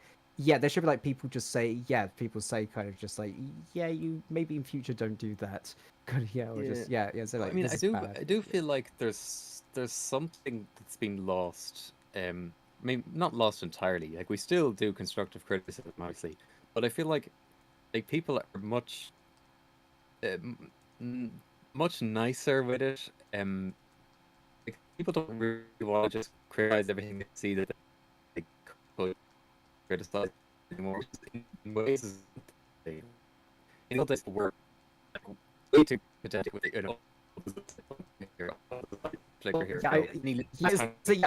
I'm pretty sure looking back on like your photos, I'm pretty sure I was. Pretty sure. Like, but still, like, I'm just gonna say, I'm like looking back on some. I was just gonna say, I just got some like I just wanted to like apologize to the people watching that like there was a bit of a weird kind of like glitch for like for a bit there, like where like I couldn't really hear like what you were saying very well. It was kind of like going over the place. Hopefully it's okay now. Was it one of those fun glitches where you sound like a robot? Oh. Yeah. But what I was going to say was like there's a couple of Brickfilms that nowadays people would say like, oh yeah, that's an old classic, etc. Like newer people would say, oh, this is a great old Brickfilm and stuff. But I'm kind of thinking like, man, you should have seen what people were saying about it in the thread at the time. they didn't like it much. and like, obviously not all cases, but like in some cases, like the original day one criticisms, like I feel like they were quite warranted. Like they still make a lot of sense to me. But like people just don't really. I mean, I guess we all know that like it takes literally months to make a brick film, and so like when you release it, you don't you say, like, oh, it's not a structural level. The entire story is just poorly conceived.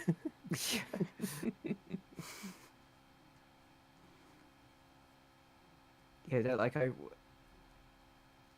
was talking like criticized like one film because it's like yeah it was actually shot, yeah, but it's very serious kind of just like yeah, some people were saying kind of just oh like fundamentally like it's still because like it's so kind of like serious things, like it's like brick figures, like it's just like fundamentally, like, especially because yeah, because technically it was like amazing. Like yeah, this person's worked like really hard on it. So yeah, I absolutely hear that kind of yeah. You don't want to like yeah you don't want to like crush someone's dreams basically. I mean, I can't say there's a lot of it, but nobody else can. They just good. It's not really Yeah, like. So there's like kind of like a clip for kind of yeah for like recent. Like, I don't think I said anything about it, but they did it too. Like I was just like playing back like the clip I posted, and there's just like as I go just like that's wrong. Just I would reach that. Yeah, I would like do like the things like the top hats like jiggle and stuff, and it's like oh I would have them just like walk out and stuff like that. Like I was just coming up with like this whole list of things. So I didn't. Yeah, I basically did like my own criticism. Like I almost. I always said thank you to like the post. Yeah, it's like thank you. This has helped like so much already. Kind of yeah, just like looking back, just looking back and being like, oh yeah, that's exactly what you mean. Yeah, it's like where if somebody pointed it out, you'd just be like, yeah, I know, I can see it, I already saw it. Yeah, it's what it is. Yeah, that's probably gonna be the case with my fact film because like I probably gonna be the case. Yeah, probably be the case with this one I'm doing because there's always like with Dragon Frame with like the exposure like resets itself or the exposure changes, and I even though kind of like it's supposed to be like locked and things, so there is some bits where like there's like light flicker, and there's one scene. Well, in fact, just before I joined this call, I was really quickly finishing this one scene, and I look back and it's just like, oh god, there's like the exposure does that several times. So I think I'm just gonna put a sound effect of a thunderclap and just move on. Well, another thing about TAC that always comes up is like people are really forgiving watching TAC entries. Oh. Everyone always just thinks, well, it's TAC. Nice. There's been several times where I've watched like kind of like a FAQ entry and it just kind of like ends. And I absolutely know that feeling. I absolutely know that feeling where with like you plan out kind of this this huge like dramatic ending and it's just like, you know what, just cut there. I forget which track it was, but yeah, there's one where like I make a joke that kind of like ends like abruptly, and that's because like I during that back and things, like I think it's like thank just his mom. Animating today, and like looking like I've scripted 52 shots. What am I thinking? And then I look back and it's like I did a fact film that was like 6 minutes. It's like why? It's like that's insane. Yeah, that was something that I wanted to figure that out. Making the video, like I referenced something. I referenced one tag entry being like one of the longest ever. Then that got me thinking like, what is the longest ever apart from the one that's just the outside of the house for 20 minutes? Apart from the one that's kind of like very Warholian, just kind of yeah exactly. And so yeah, as far as I can tell, it's your 6 minute and something tag entry. I think. Oh good heavens! I'm pretty sure that's the longest ever one that's like structured like a regular brick film. I hope I never do a fact entry that long again. Yeah. Like, that's just... I'm so jealous. I think that's why I like Shovelman so much. I love because because we're just it's really short, but it just I just think it's perfect, just like how it gets its point across really quick. I think it ends one of the best. One of the best abrupt ending where it's like you gotta stop hitting people with a shovel. Speaking okay, on cool. above. Okay, I'll stop. Speaking of oh gosh, abrupt endings, I think we need to with everyone. I'm so sorry. That's me That is, yeah, yammering you know, on. so that is a problem. Is that like once you get us going, yeah. Yeah, Yes. yeah. Yeah, I also, yeah, sorry chat if the streams have been a bit weird. I've noticed that like my Wi-Fi is kind of like it's a bit sporadic. Whenever the bars go slightly low, everybody sounds robotic. I'm hoping it doesn't end up being a pattern. Yeah, just know I'm aware that this is happening. So I've got to listen to it back. Like I'm so immature. Whenever that happens in like Discord calls, I just think it's the funniest thing ever. okay, Like, cool. I'm so immature. So hopefully You have to spam people the robot emoji. Yes. Yeah. But yeah. But now, welcome Stormbank. Welcome. Hey, everybody. how's it going? Hey. Going great. Going wonderful. How's everybody doing today? Good. That's pretty the good. spirit. Going slightly insane. In fact, I should probably leave and get back to. Yeah, you probably get back to work. Yeah. I still have half of the film to animate. So. Now, is Yeah. Storm's mic on? Is it on? Yeah. Yes. Oh, sorry. you hear It was anything? far away. But That yes, better test. but yes, I shall leave. Goodbye, everyone. Goodbye. Thank you Best so of much for luck. having me. Yeah, thank you so much for joining us. Thank and- you. Great. Thank you. Yeah, I'm Great looking to forward speak to you again. to seeing what you, well, hopefully what you create. Thank you very much, and yeah, I'll see you later. Thank you. Hey, yeah. Oh, we briefly lost Sean then. Yeah. I'm leaving Well,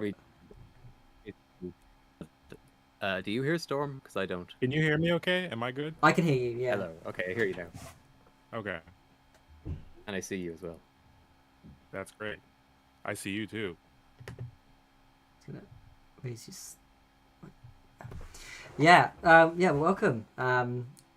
You've recently hosted a really great contest, the Holiday Potluck, which Yes, went I down did. really well. I just glanced at your shirt and I thought it said the original Riz. Oh no, it's the original Buzz Lightyear. That's a better shirt.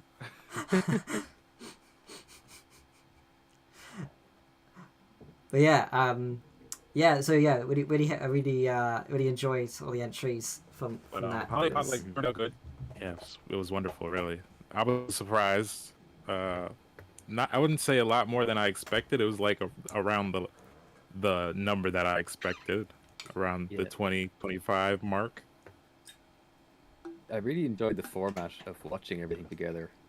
Yeah, I mean, there were a few it came kinks out that could have good. been ironed out. Like, you know, I think there were some remarks in the chat, and I agree with them, where they were saying, like, man, the viewers are brutal. Yeah, People were a bit too Well- tough, which we must encourage them to not nitpick in future. But I really enjoyed the format. I think we need to find more ways to do similar events. yeah. When it's fine tuned, then we'll Yeah. iron out the kinks. I think So like maybe yeah. a way to make it more than one per year. Mhm.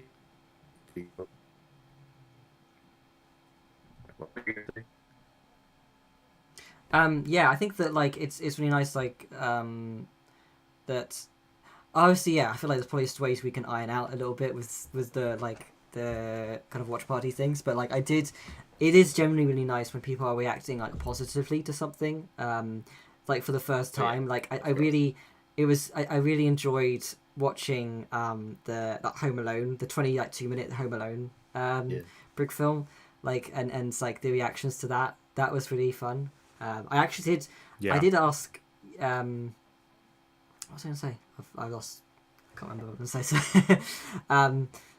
Yeah, but you asked the creator to be on the stream. yeah. I haven't heard back from them yet, so I'm not sure if they'll be joining or not. But yeah, no, I really it was really interesting. I feel like judging based on the channel, I don't think they've actually like made like many like any brick films before. I'm not sure. It definitely I did think it was feel one like, or two before Yeah. that one. it definitely kind of feels like I really like seeing brick films where they're not. It doesn't seem as though they're necessarily influenced from like the like Yeah, most brick the films. community. Yeah. In some ways, it felt They kind still of have like knowledge and experience like yeah. in other areas. It kind of felt like in some ways it kind of felt like it had an early 2000s feel to it in some ways, especially like all the Yeah, live I can action see that. shots.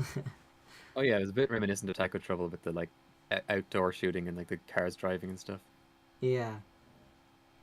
But you know, I guess another good thing about the format of watching the stuff as a group, like, you know, we watch stuff that we mightn't have watched on our own. Like if I just saw a 22-minute Home Alone brick film in the recommended videos or whatever, you know, I'd probably think, oh, you know, I'm not going to commit to watching that.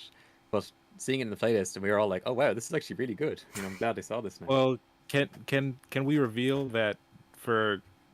Well, there was a time when I was like, "This is 22 minutes. Can we skip this? I don't want to bore everybody on the stream." And then it turned out that it was the best one that we saw, Yeah. and everybody loved it. It was a highlight of the stream, yeah. Yeah, but we were talking about like, oh, is it too long? Should we just skip it? Yeah. Turned out to be great, wonderful. Yeah, I do love when there's like there's always, I think, whenever there's like a surprise that like one that's like it just like it goes against like everyone's expectations and it becomes like something really really special. That was always really fun. I guess, you know, Tag for all good as well. We watched the whole playlist, so you know, if there is one that's a surprise, like from somebody we've never heard of, but it turns out to be like really amazing, you know, you start, oh, this one's really good because they'll have actually seen it. True. I think there's Because something for a lot of the yeah. contests, a lot of people don't watch all the entries. They just watch the ones that they're subscribed to, and then move on. But I will say, in the last few years, it feels like a lot more people have been taking the time to watch through all the entries for like Thack and Brawl, which I enjoy a lot. Well, I feel like Tag and Brawl in particular have a great, like, it's a tradition. You know, people always demand to see the full playlist the moment the contest ends. Yeah. Yeah. That's But always, you know, it's great to be able to talk about whenever any entry comes up in the Discord. Like, if you've watched the full playlist, you're gonna be able to talk about it. Yeah. That's fun. I think It's as kind well of hard to get a gauge on like how many people actually do watch every single entry.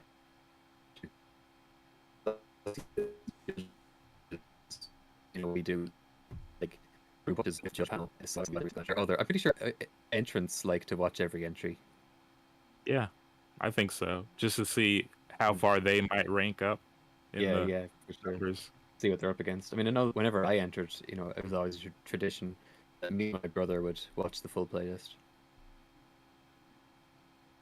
Now you've graduated away from that. Well, still enter Brawl at least. Yeah, I mean, maybe if I wasn't entering or judging, then I might be a bit slower to actually watch them all. Makes sense. Yeah. Yeah, I think that's kind of one of the reasons why it can be fun to kind of arrange watch parties. I don't know, like I watch think parties.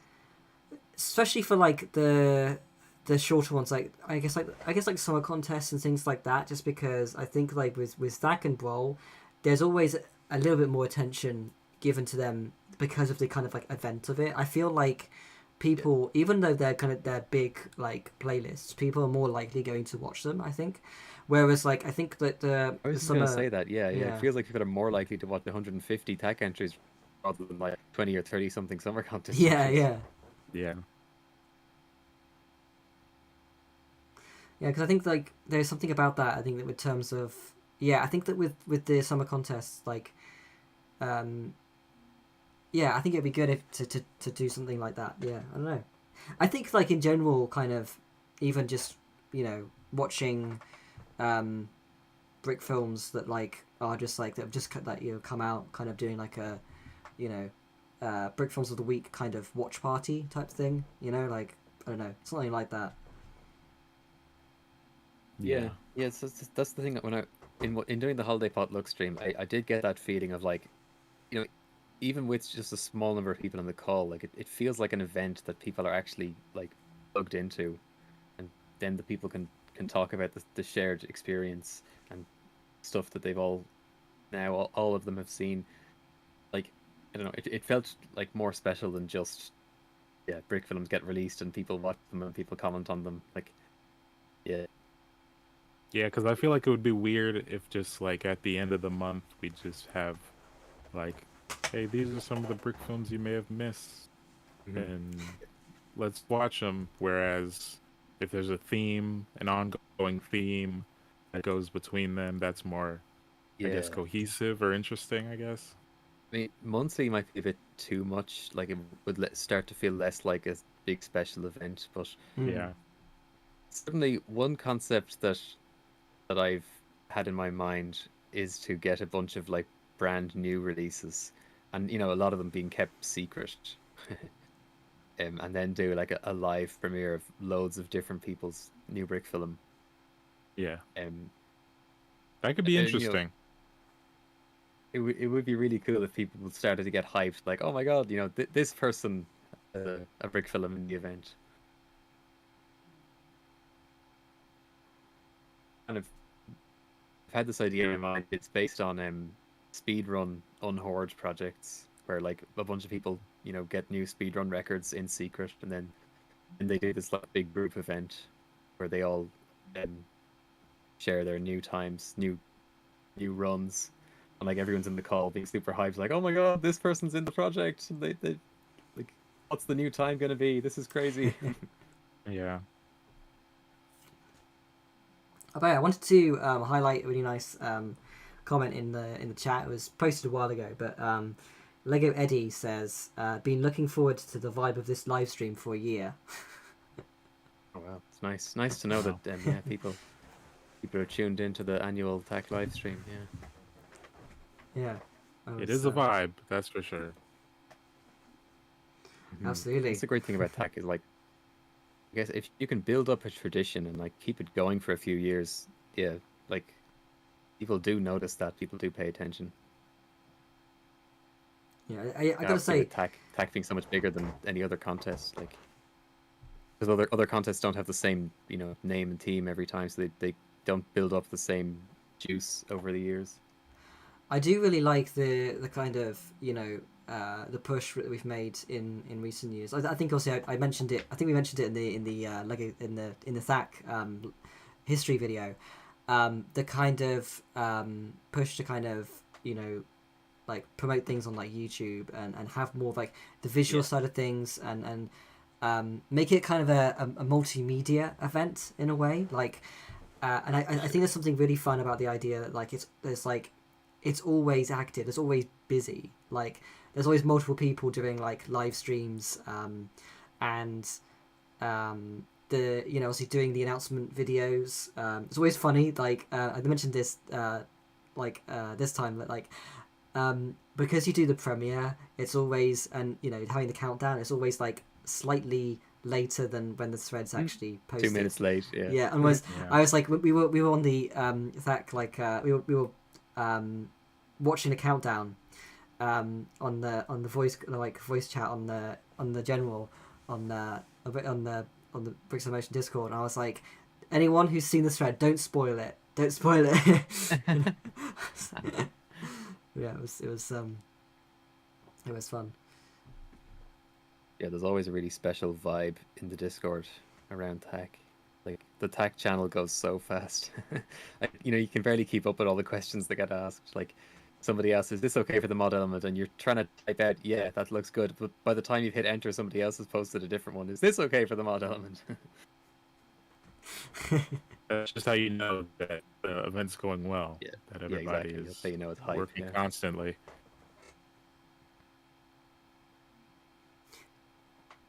Where did the theme for this year come about? Well, I kind of like just talked to the judge. This sounds like a really boring way of saying it. I talked to the judges and we came up with an idea. No, but we were kind of just like throwing around some ideas. I really liked the idea of just changing it up a little bit because it's been a few years of single word themes, and I was like, this year we're going to go back to trying out like doing a theme, doing a phrase. and we were throwing out like a bunch of different like names, looking at like the previous kind of like phrase sort of themes, and trying to kind of go with that kind of vibe. So there was things like a peculiar event, a fresh start, an unlikely alliance, and that kind of thing. So we're kind of looking at those kind of themes and trying to think like what would kind of be a nice kind of like something that kind of fits that vibe but is also still really different. And I don't imagine he would mind me kind of saying this because it's like but it was Jay Silver who, because obviously he's one of the judges, he kind of like, I think it was him he that coined the idea of the journey ahead.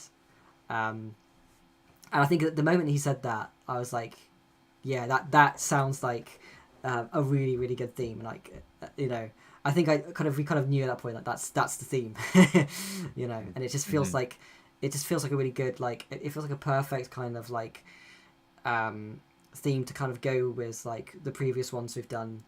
And I just really liked the way that it feels like I like themes where it's like you can immediately think of ideas, but it's not like a single idea, sometimes it can be too specific where it's like, oh yeah, we're going to get a lot of entries that are going to be about, I don't know, like the grand unveiling. It's like, oh, this is going to be someone unveiling a statue or something like that.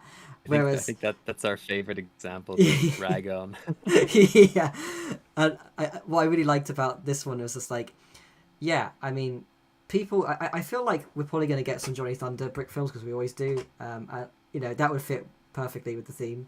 But like, I just think like, yeah, adventure, a metaphorical journey. Maybe it's like, someone is kind of, going on a long journey.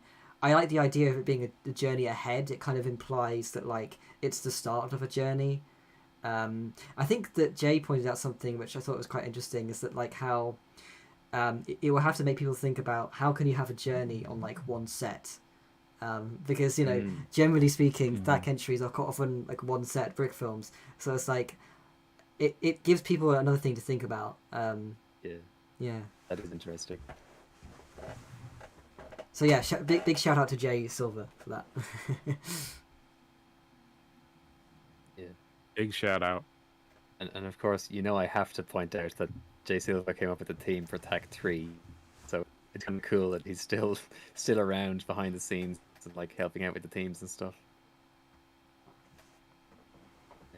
Yeah, like it's always nice when there's still people who helped make things happen years ago. We're still like, you always want to know that you have the goodwill of people who came before you. Of course, yeah. Because if you lose the goodwill of people who came before you, then it's like not the same thing. It's kind of, it becomes broken. But yeah, Journey Ahead is great because, yeah, you can imagine so many different ways you could take it. You don't just immediately think, oh, I know what half of the entries are going to look like. I know what half the entries are going to be about. Like, it could go in Spider-Man. infinite number of ways. I think that as well. I something I really, really appreciate, or I really like about, like, I think Zach in particular, is that kind of community aspect of like people who put in a lot of work to be like really helpful and like sort of kind, and sort of just like I don't know, just generally are like really helpful. I don't know, like again, I think sort of talking again, this is sort of turning into a bit of a Jay Silver appreciation kind of moment, but like doing like the Jay writing the whole kind of like thread for the voice acting, going into like really extensive detail about like guiding people in terms of like how to like explain how context is important for like voice acting, and just like stuff like that. I really like people kind of just sort of freely helping people without like, there's no kind of incentive other than just to be helpful and kind. And I think that's like an element of like the internet that kind of goes back to like the sort of the early years of the internet in general. that I really like, where it's like community aspect that's just like freely helping people, you know. Yeah, no incentive, like no monetary incentive, yeah. But like, I do kind of feel like years ago we probably complained about like, oh, there's so many questions and it's the same questions over and over again. But like nowadays, like that's just part of tech. Like, you know that that's part of tech, and like Yeah. you don't get annoyed at it anymore. You don't get angry at it. It's like, oh yeah, you know, of course we answer the same questions over and over again because like we're the long time members with the answers. So like, of course we should do that. Like it's not an annoyance. It's not something that ought to not happen, or you know, you shouldn't discourage it. Like it is just part of that. It's like, yes, we are supposed to hang around and answer the same questions over and over again all day. I just got the comment on the chat. Max Animation says, I only found out that Jay Silver was the guy who did the Gauntlet after he recorded some voice lines for me. And I just think that's really funny, like how Jay has got such a like he's got, you know, I think he's both known so well for like his Brickfilms and his voice acting, and it's almost like two really separate things. Like people like just like he's known for. It's funny. I did figure that when I did like the 2001 history video, I figured that like there'd be people who would be like, wait a minute, I recognize that name. Didn't he do voice acting for me? Like, he made this classic in 01? What?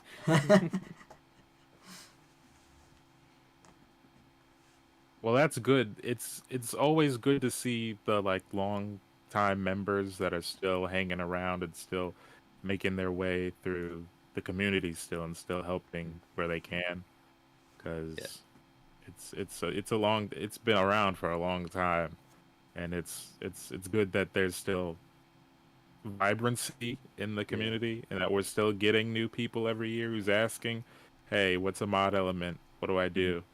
But that's just a sign that the community is growing, even so small, even so little amount each year, but it's still good. I guess there's a balance in that, like, yeah, of course we intend to keep it growing, keep bringing in new people, but we also try to keep it recognizable to people who've been around for a long time. Like, if they're still trying to be invested, you know, you wouldn't want them to feel like this is completely unrecognizable to the Bricks Emotion I remember. Yeah. Yeah, I mean that's like I think that's another thing with like with like things like that, things that are like really long running. I really like how you kind of discussed it in the history video, is how there's like I think there's Everyone a balance. shares tech. Yeah, and I think there's a balance between maintaining the spirit of what, you know, the original Thak was, and like, you know, what people remember Thak being, and also, you know, finding keep kind of like working on it and kind of like improving certain aspects, and yeah, I really like that. It feels like, you know, looking back, kind of inspired by the past, but also looking to the future in sort of like nice healthy doses, I think. I hope that kind of makes sense. Certainly does. That was...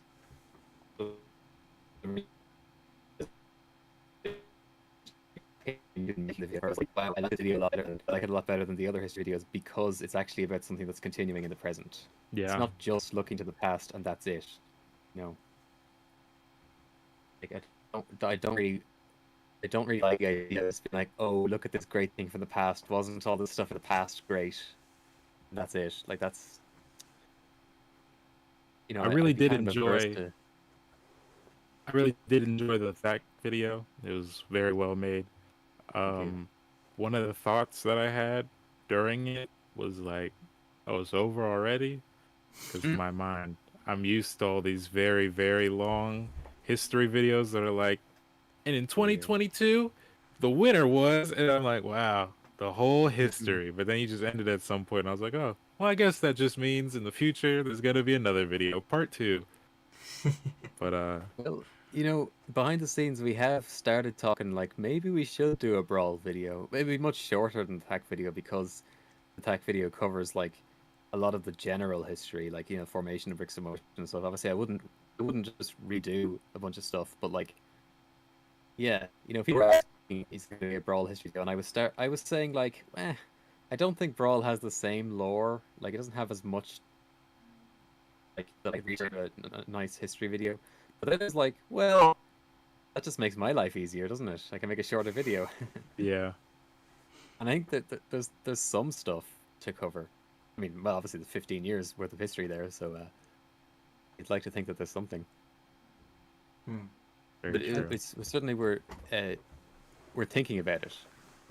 I think that like with Brawl, like especially nowadays, I think Brawl is kind of it's number wise it's as big as Thack is, even though like I think Thack is always going to be the bigger contest in terms of just like I think because it's so concentrated in that 24 hours, it's like that 24 hours is non-stop. That's exactly what it is. And I think that It kind does of have this helps. cultural event status. Yeah. Whereas like Brawl, because it's kind of obviously stretched out the whole week, it's slightly different. Like there are points where you go to bed. Yeah. I guess with Thack, like you can feel the Thack buzz for all 24 hours. Like the Discord is flying the whole time. Whereas obviously in Brawl it's a bit more spaced out. But I think though like but that aside, I do think that like there's still something really special about Brawl, and I think that like personally I feel like I like Brawl as much as I like Thack. I think it's kind of they're kind of equal to me. And I think that like I mean I like entering Brawl more than I like entering Thack. Well, yeah, I mean that's I could definitely kind of agree with that. I mean, there's a reason why I host Thack and rather than enter Thack. No, I think that like I really love both, and I feel like you could definitely find a great video on Brawl, I think.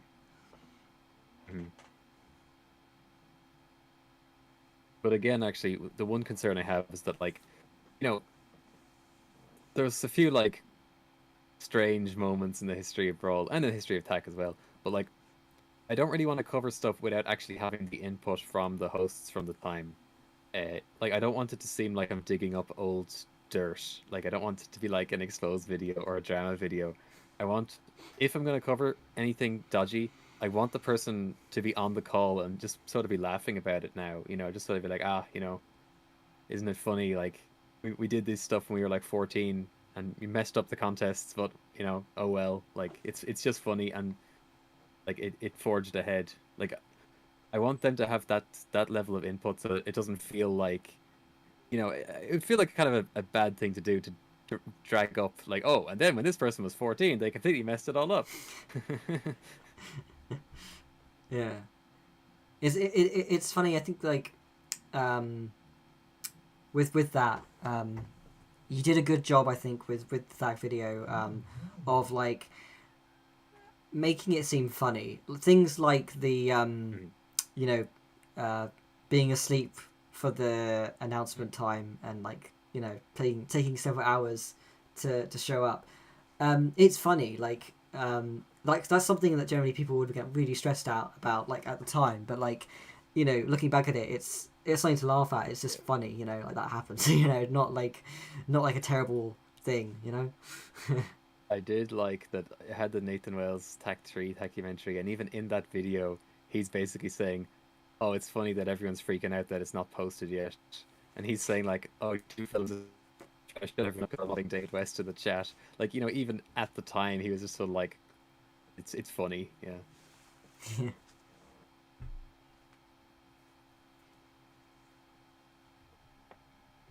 I'm a long way from the beginning. And we're not done yet. That's for sure. Because I don't think Brickfilming's dying anytime soon. Well, I mean, it's been dying since I've been making Brickfilms, like according to some people. So All your fault. It's all you. Well, I always love to point towards, yeah, like, you know, I think the first time that somebody is like, "Oh, this community's dying," was in 2002. 20 years ago. So I mean, yeah, we're on that brick shelf trajectory, you know, in a state of dying for 2 decades. Yeah. there's like Slow. after 2001, after like after it started, that was where it really went downhill. You know. I think that it kind of reminds me of the there's a YouTube channel I really like called The Real Gyms. He does like these videos on The Simpsons, and he was talking about the kind of like history of people complaining about it going downhill, and he managed to find old like forum posts from the early 90s complaining about season 4 and how like Marge versus the Monorail was like this is where the Simpsons has died, and it's just really funny, like because that's like that's been like a discourse since like really early, and it kind of I reminds think me of people that. have circulated screen caps of old news group posts where like Legend of Zelda: Ocarina of Time had just come out, and you know there's posts from like '98, and people are like, "Oh, you know, this new Zelda game sucks. Like it's you know, Link to the Past was great, but like Ocarina of Time, what is this 3D crap? You know." But yeah, like I guess that we were just talking about like not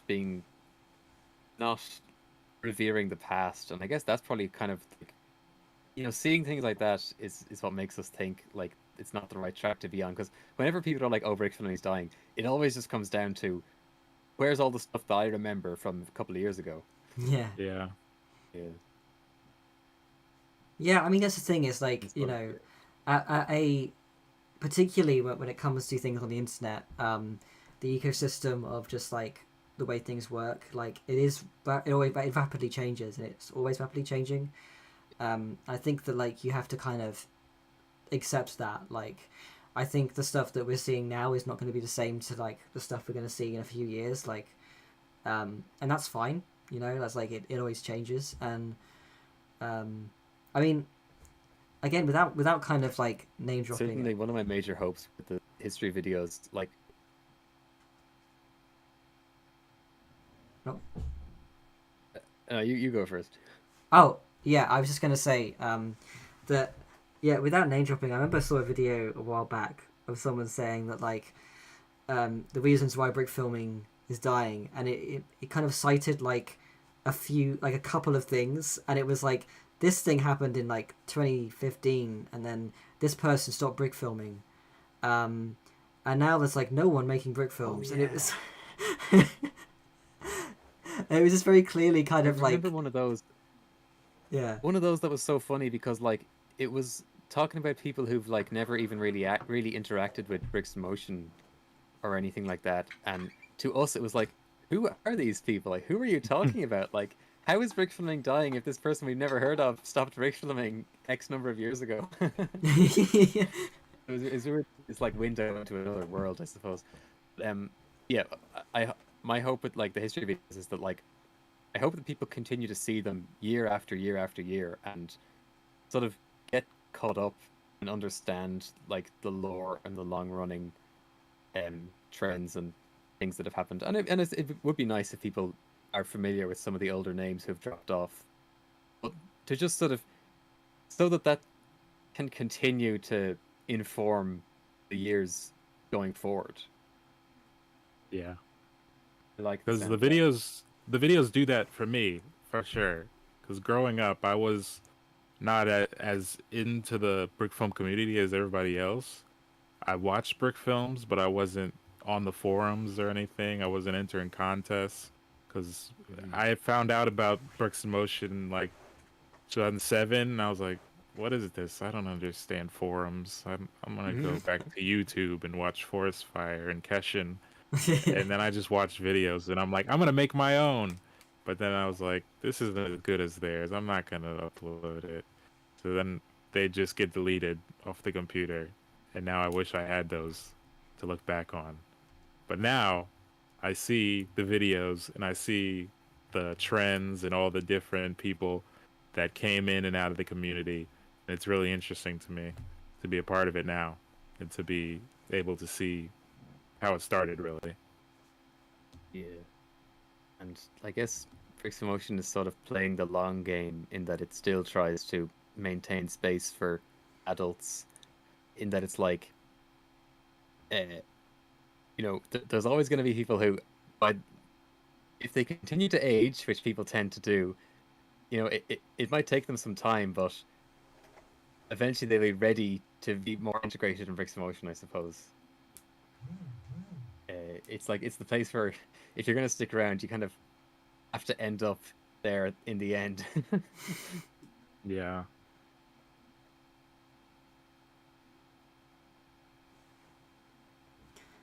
At some point, Penta's gonna be the oldest film in life. Just entering Brawl. Yeah, gotta keep the streak going. At 120, I'll be like, I can't die yet. I gotta keep the streak going. Brawl's coming up. I can't die till August. That's funny. And that's like when we've got like the playlist that's gonna be like the lengths of like up to the next Brawl. Yeah. Oh yeah. It's like, but yeah, by the time next year's Brawl rolls around, you'll have finished watching the Yeah, we'll be doing like thousand the number of entries. we'll be doing like the Brawl results and announcement for the next Brawl. The results will be on a 2-year cycle. Yeah, it's like a delay. Yeah.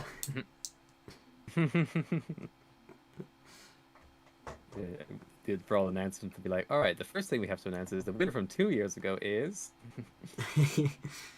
And then the prizes will be kind of like shipped within the next 4 years. Yeah,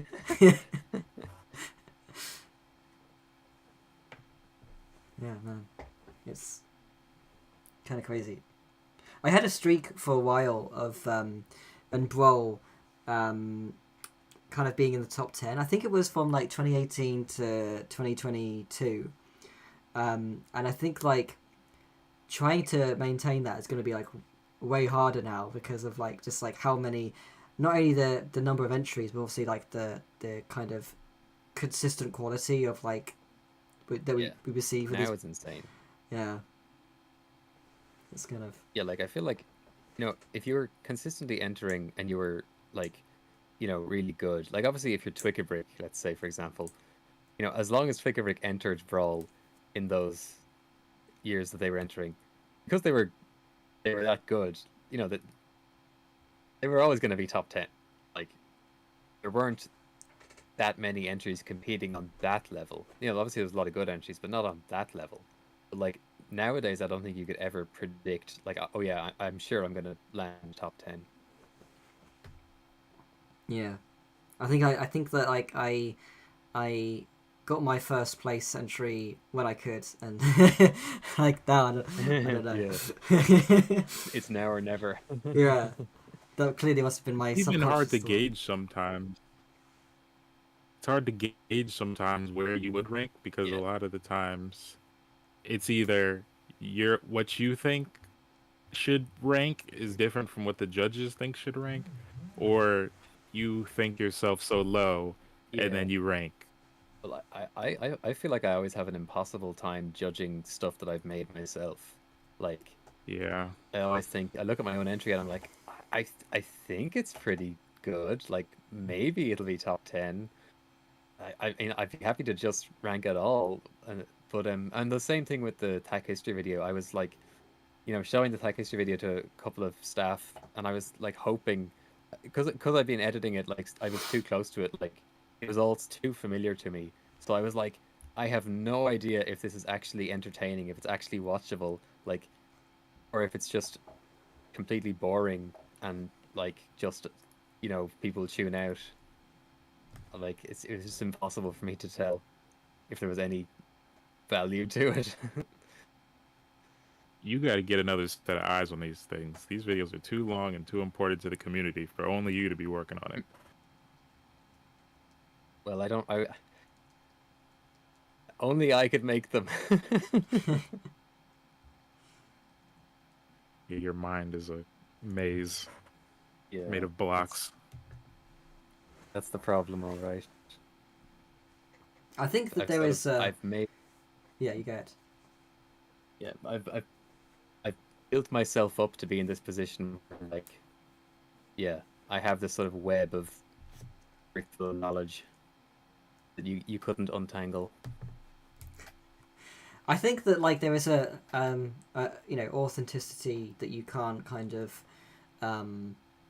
sort of mimic or sort of pretend to have, that's very clear, like with these history videos. I think like it's clear that like you really care about these things, and that you're really. I mean, yeah, like, obviously, especially like with the TAC video. Obviously, the TAC video also serves to advertise TAC and advertise Bricks in Motion. But like, at the beginning, like doing all the Brickfilm history stuff, that wasn't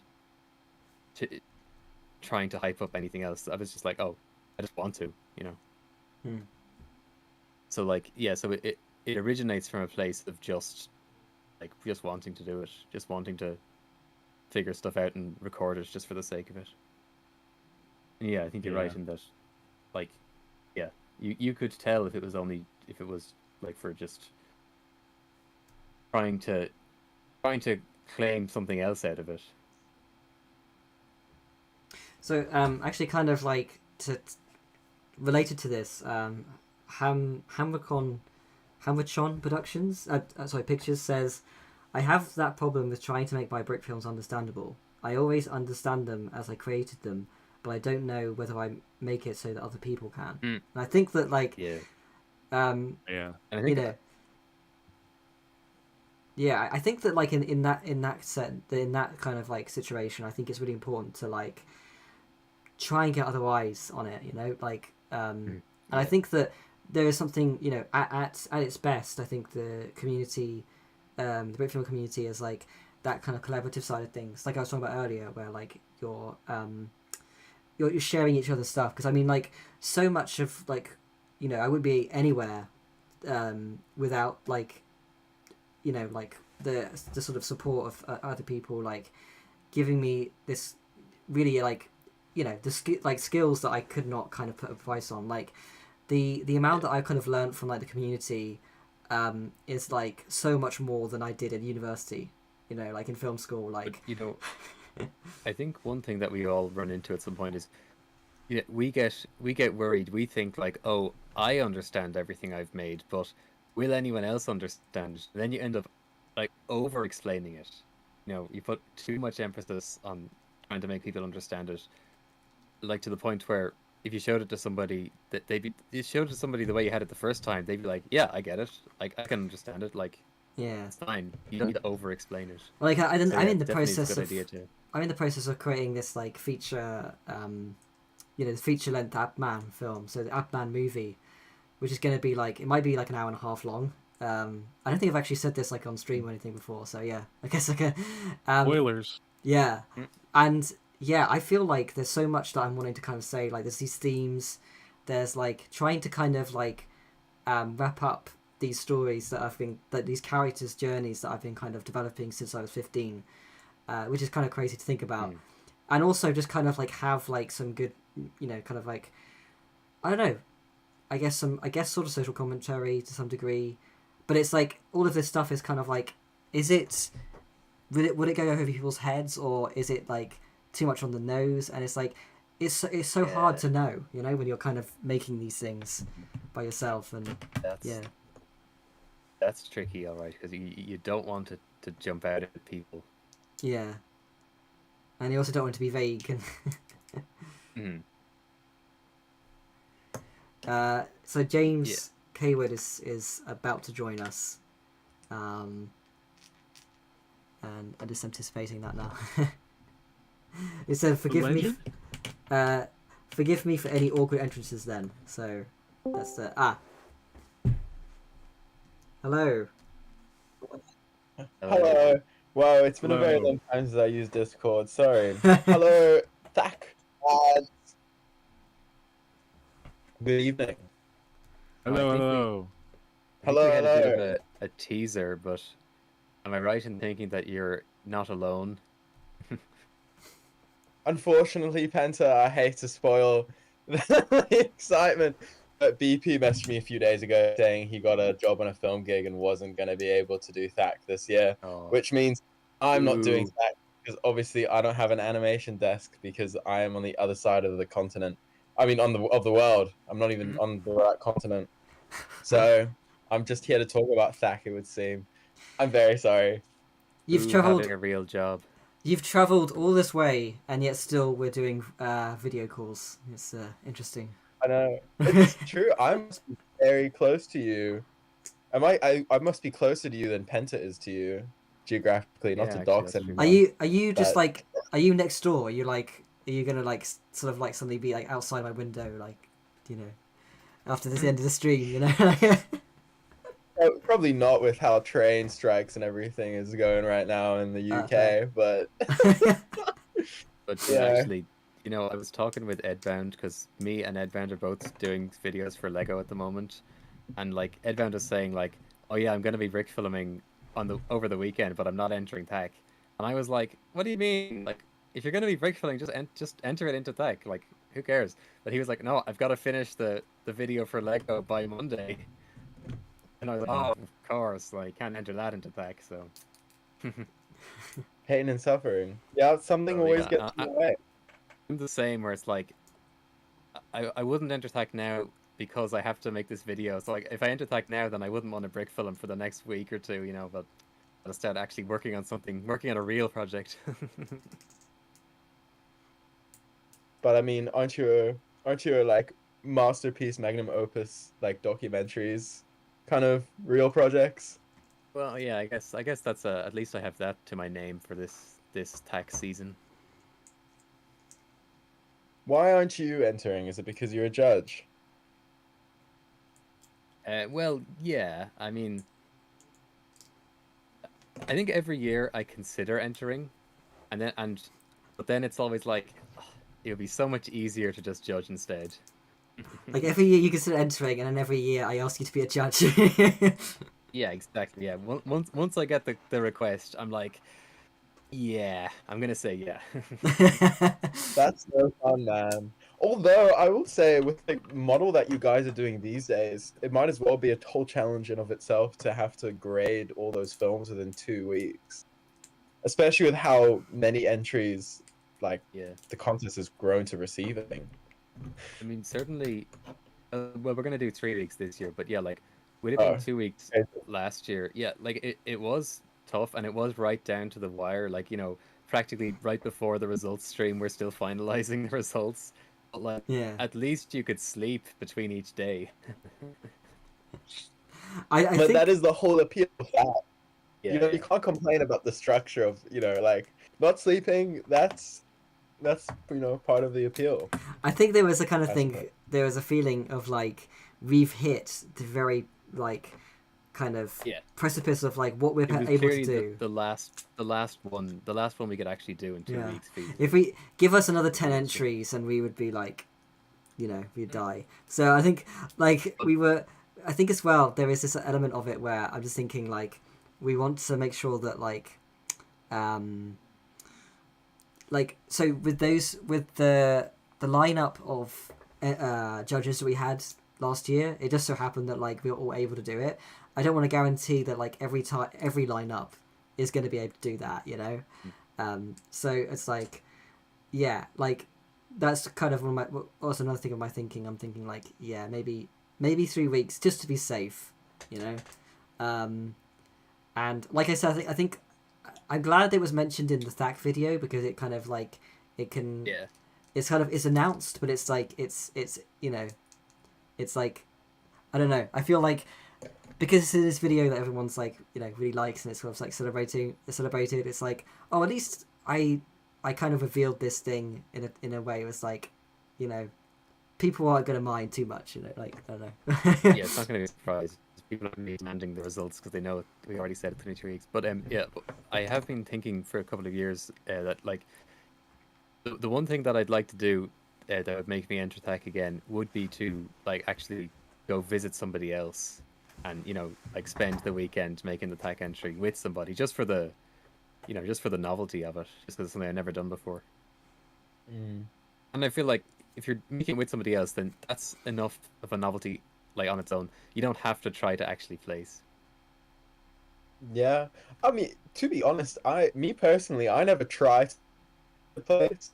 Obviously, I want to make a good film, but I mean, I think just because when I started entering tech, I mean, it wasn't like I was, tempted by the prizes, and not to say the prizes weren't nice, but they weren't anything too crazy. It was the whole appeal of like what the challenge was. Well, maybe I shouldn't say try to place, but like if I make something for Tech or Brawl, I still have to feel like it's, I'm still happy enough with it to release it. Like it still has to be up to a certain standard of animation quality, even if it's Tech. Like I still get hung up on like the physics is supposed to look decent enough. So, but I feel like if you're working with somebody else just for the fun of it, it would be easier to just be like, oh, we're just having fun here. Yeah. And also, like you're kind of like hanging out. It's like, oh, this is the fun thing we did to hang out. Exactly. Yeah. I mean, I feel like it's kind of possible. Like, I could totally do that. Like, there's always a chance that like if I asked BP, we could do something. Like, when I kind of like pass the torch on to another victim for Thak, I can kind of just be like, yeah, you're gonna have to not be hosting Thak. Yeah. Like, no, I'm not gonna lie. I absolutely, yeah. Speaking of Thak, I'm working on my entry, so I must leave. Oh That's yeah. a good idea. Don't let us kind of distract yeah. you. Yeah, But thank you for Bye. it's Yeah. been Best of luck. wonderful. Thank you for having me. Yeah. So good luck. Yeah. Oh, he's gone. Yeah. I was just gonna say then. I absolutely love doing this. Berto says we need to stop asking Penta to judge things. But yeah, I absolutely love. That is true. Hosting Thak, like it's it's something, seeing, I don't know, being part of something where like people are so excited and there's such a good atmosphere. Like it's a really nice thing. I really enjoy it. Like I feel way more like in place doing this than actually entering. Yeah, I feel like I don't plan to stop hosting anytime soon. I guess that's what I'd say. Well, if you want to get the record, then you gotta do a couple more. Yeah. Who's done David that? West and Nathan Wells did 4 Thaks each. Okay. Okay. I'm on my third. I was gonna say I haven't seen your Thak documentary yet because it came out around like the really busy, festive season, I guess. So I've been traveling, and I was like, usually I'd have so much time to give it a watch, but not yet. And I feel like I'm ill prepared now. Yeah, I don't know all your crazy Thak knowledge. Yeah, that is kind of. I have released a video, and of course, over all of the days that it's been out, there's been people messaging me like, "Oh yeah, I just watched it," and so of course I'm thinking like, "Oh yeah, of course." It's taken people like a week to get around to actually watching it. Yeah, makes sense. People would put off an hour YouTube video in some cases, but people would probably watch an hour of something else in a heartbeat. Like you know what I mean? I don't know. But of course, even though it is released around a busy time, it was released to tie in with the anniversary date of Bricks in Motion, and as far as we can remember, like originally Bricks in Motion was supposed to come out, the finished version of the website was supposed to launch on Christmas Day. It was meant to be like, oh yeah, like I've got this, the website's going to come out as a Christmas present for everybody, but then it didn't, of course. as with everything in brick filming, it was late. So that's why it's like 26th, 27th of December. I mean, oh man, say that they launched it on 25th December. I feel like it would be kind of like a quiet day on the forums the first day. So maybe it was for the best, Possibly, yeah. At least it has a date that's not overshadowed. Yeah. Yeah, that is true. Can't beat Christ Day. Yeah. So what's happening here? What's going on in this podcast? You talking Well, I about guess expectations for this year? Talking about past ideally, years? ideally we would have been talking about your joint entry with BP, but I guess we're not going to do that. Dang. To be fair, actually, I do wanna kind of like point out that like I knew that James wasn't actually gonna end up uh, doing the THAC, Alright. because I saw that you posted on the THAC on the Discord that like it's like fallen through. Um, Oh, didn't But see that. I must have been asleep I at the just time. saw the theme announcement. I was like, damn, this is such a nice theme. I always love when I see a theme. I'm like, oh man, this is like I could totally make something that's like how I'm feeling right now. This just like resonates with me, and like immediately I get ideas, but I'm like, well, there's no point. So I was like, fuck. I mean, sorry, excuse me. I was like, No, so you weren't like that. you were like brick. I was like, yeah, I was like fat. Yeah. You said you were like, fuck, like that Yeah. Russian video. Yeah. Nobody sweared. Sorry, sorry. Yeah, so that's pretty much how my day went. I was on the train to Birmingham, and I was like, oh man.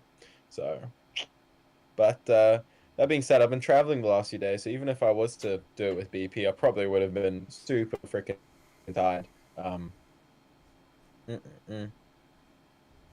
I would love to have seen like if you did create an entry where like you're on the desk of like on a train, and it's like the background But is the window. that was also something I was thinking about. Of like, I would totally have just improvised, like a Lego figure. If I had a Lego figure at all, if I'd thought this far ahead, I would have just, done something of some sort. Because I think that's the beauty of THAC, and the creativity and just letting loose with the challenge, in that any concept can kind of, go forth. And I think also last year, that first place entry, where like how did someone make a film like this in that amount of time, the way in which people have like kind of come on to, I suppose, like figure out a system, you know what I mean, that's different from how other people do it.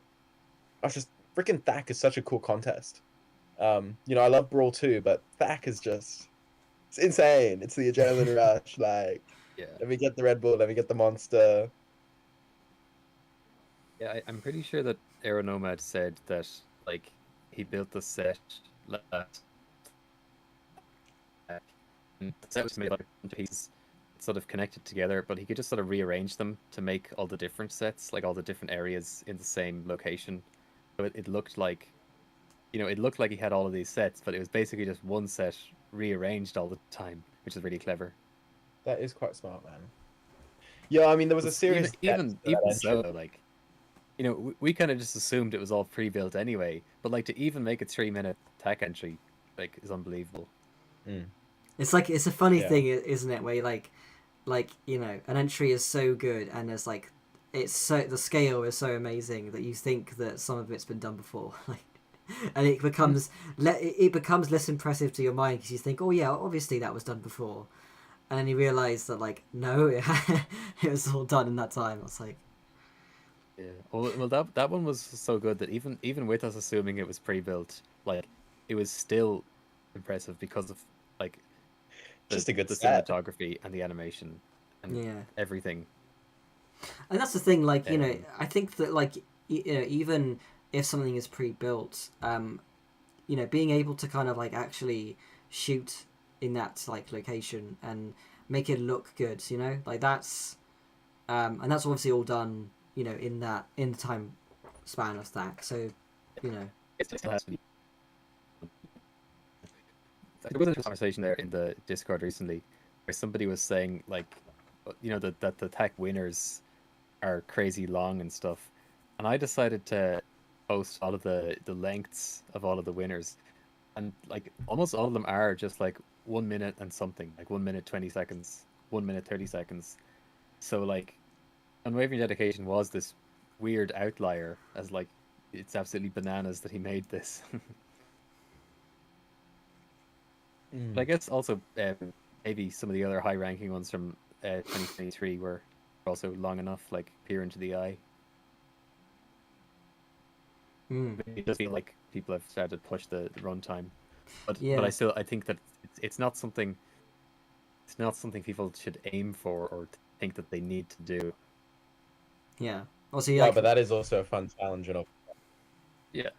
it's interesting because I feel like I couldn't imagine doing more than like 90 seconds of animation in one day. And like I've done a lot. There's been days where I've done a lot of Yeah. animation, but like that's kind of my limit, I think, really.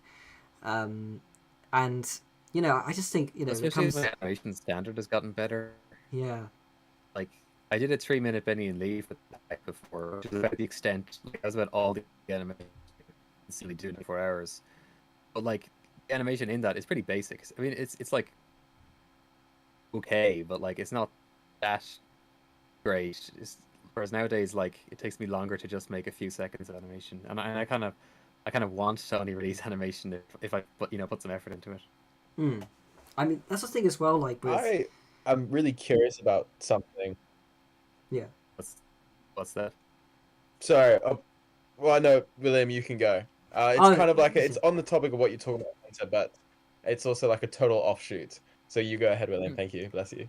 What was I going to say? Oh yeah. So for me, it's like I see things like Unwavering Dedication, and I just kind of think like I struggle to build like a plain like white wall in like 5 hours.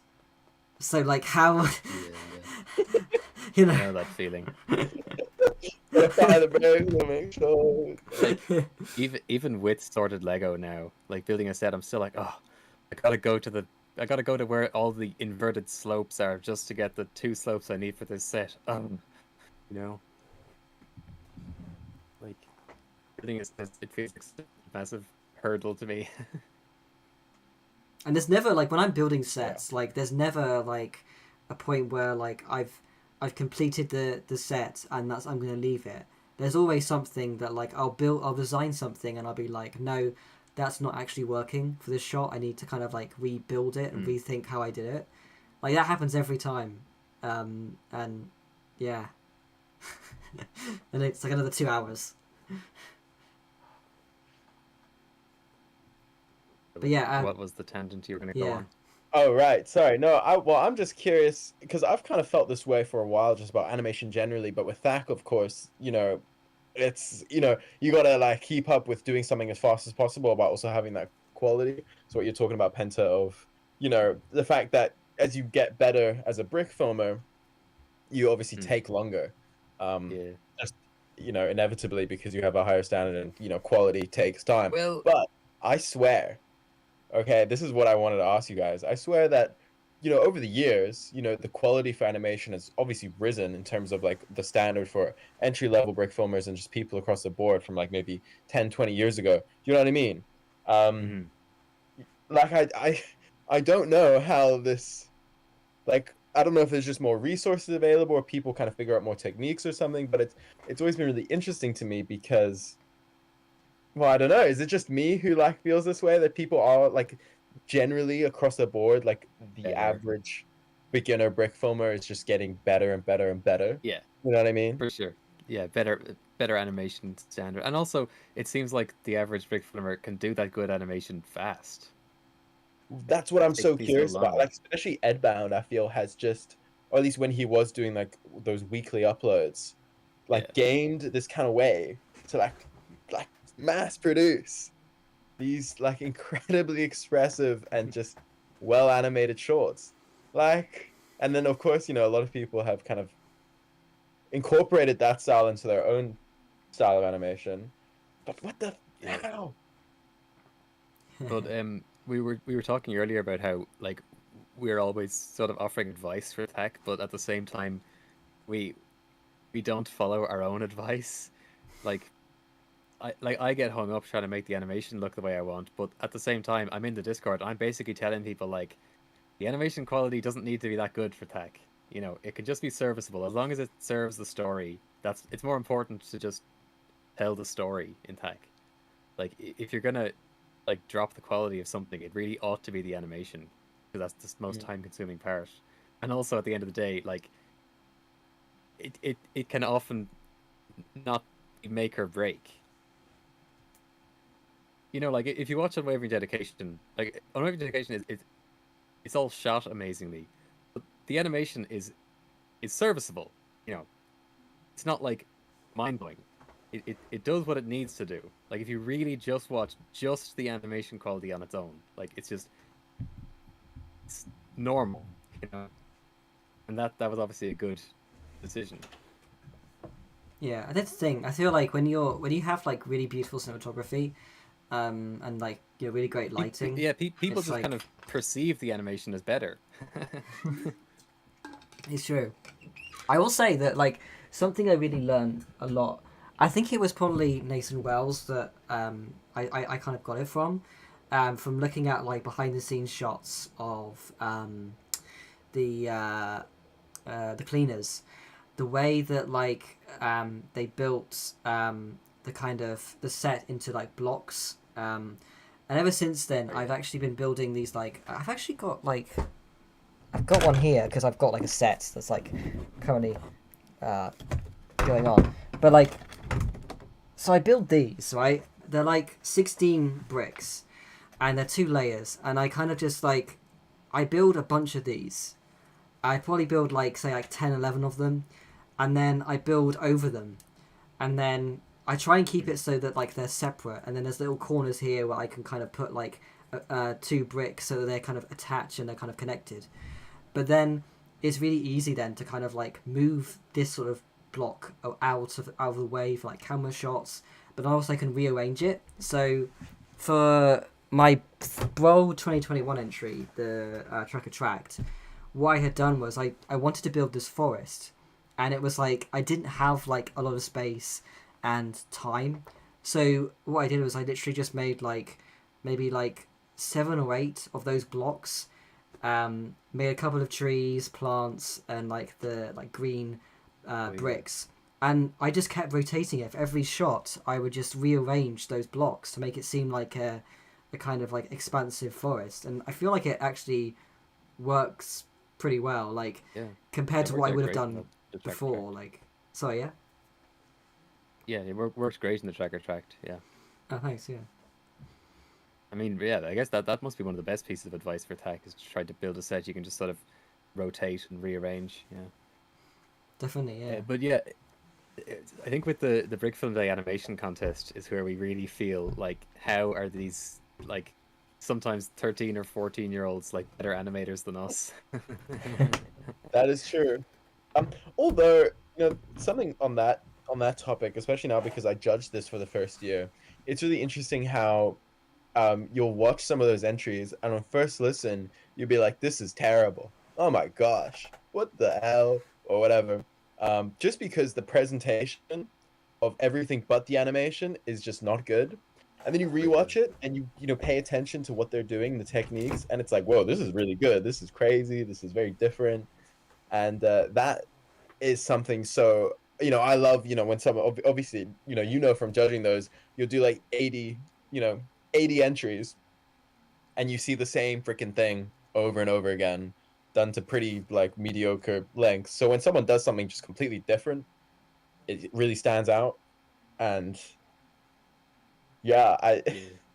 it's always a really weird, I don't know, like seeing the other side of the pond kind of thing, to do those strictly animation I don't know, contests, entering and also just viewing them, because what you were saying about the animation can be serviceable and it's fine so long as the rest of the presentation is good. It's so true, because it's really hard to focus in on the animation if everything else is not good. The lighting, the set design is bare, or That's true.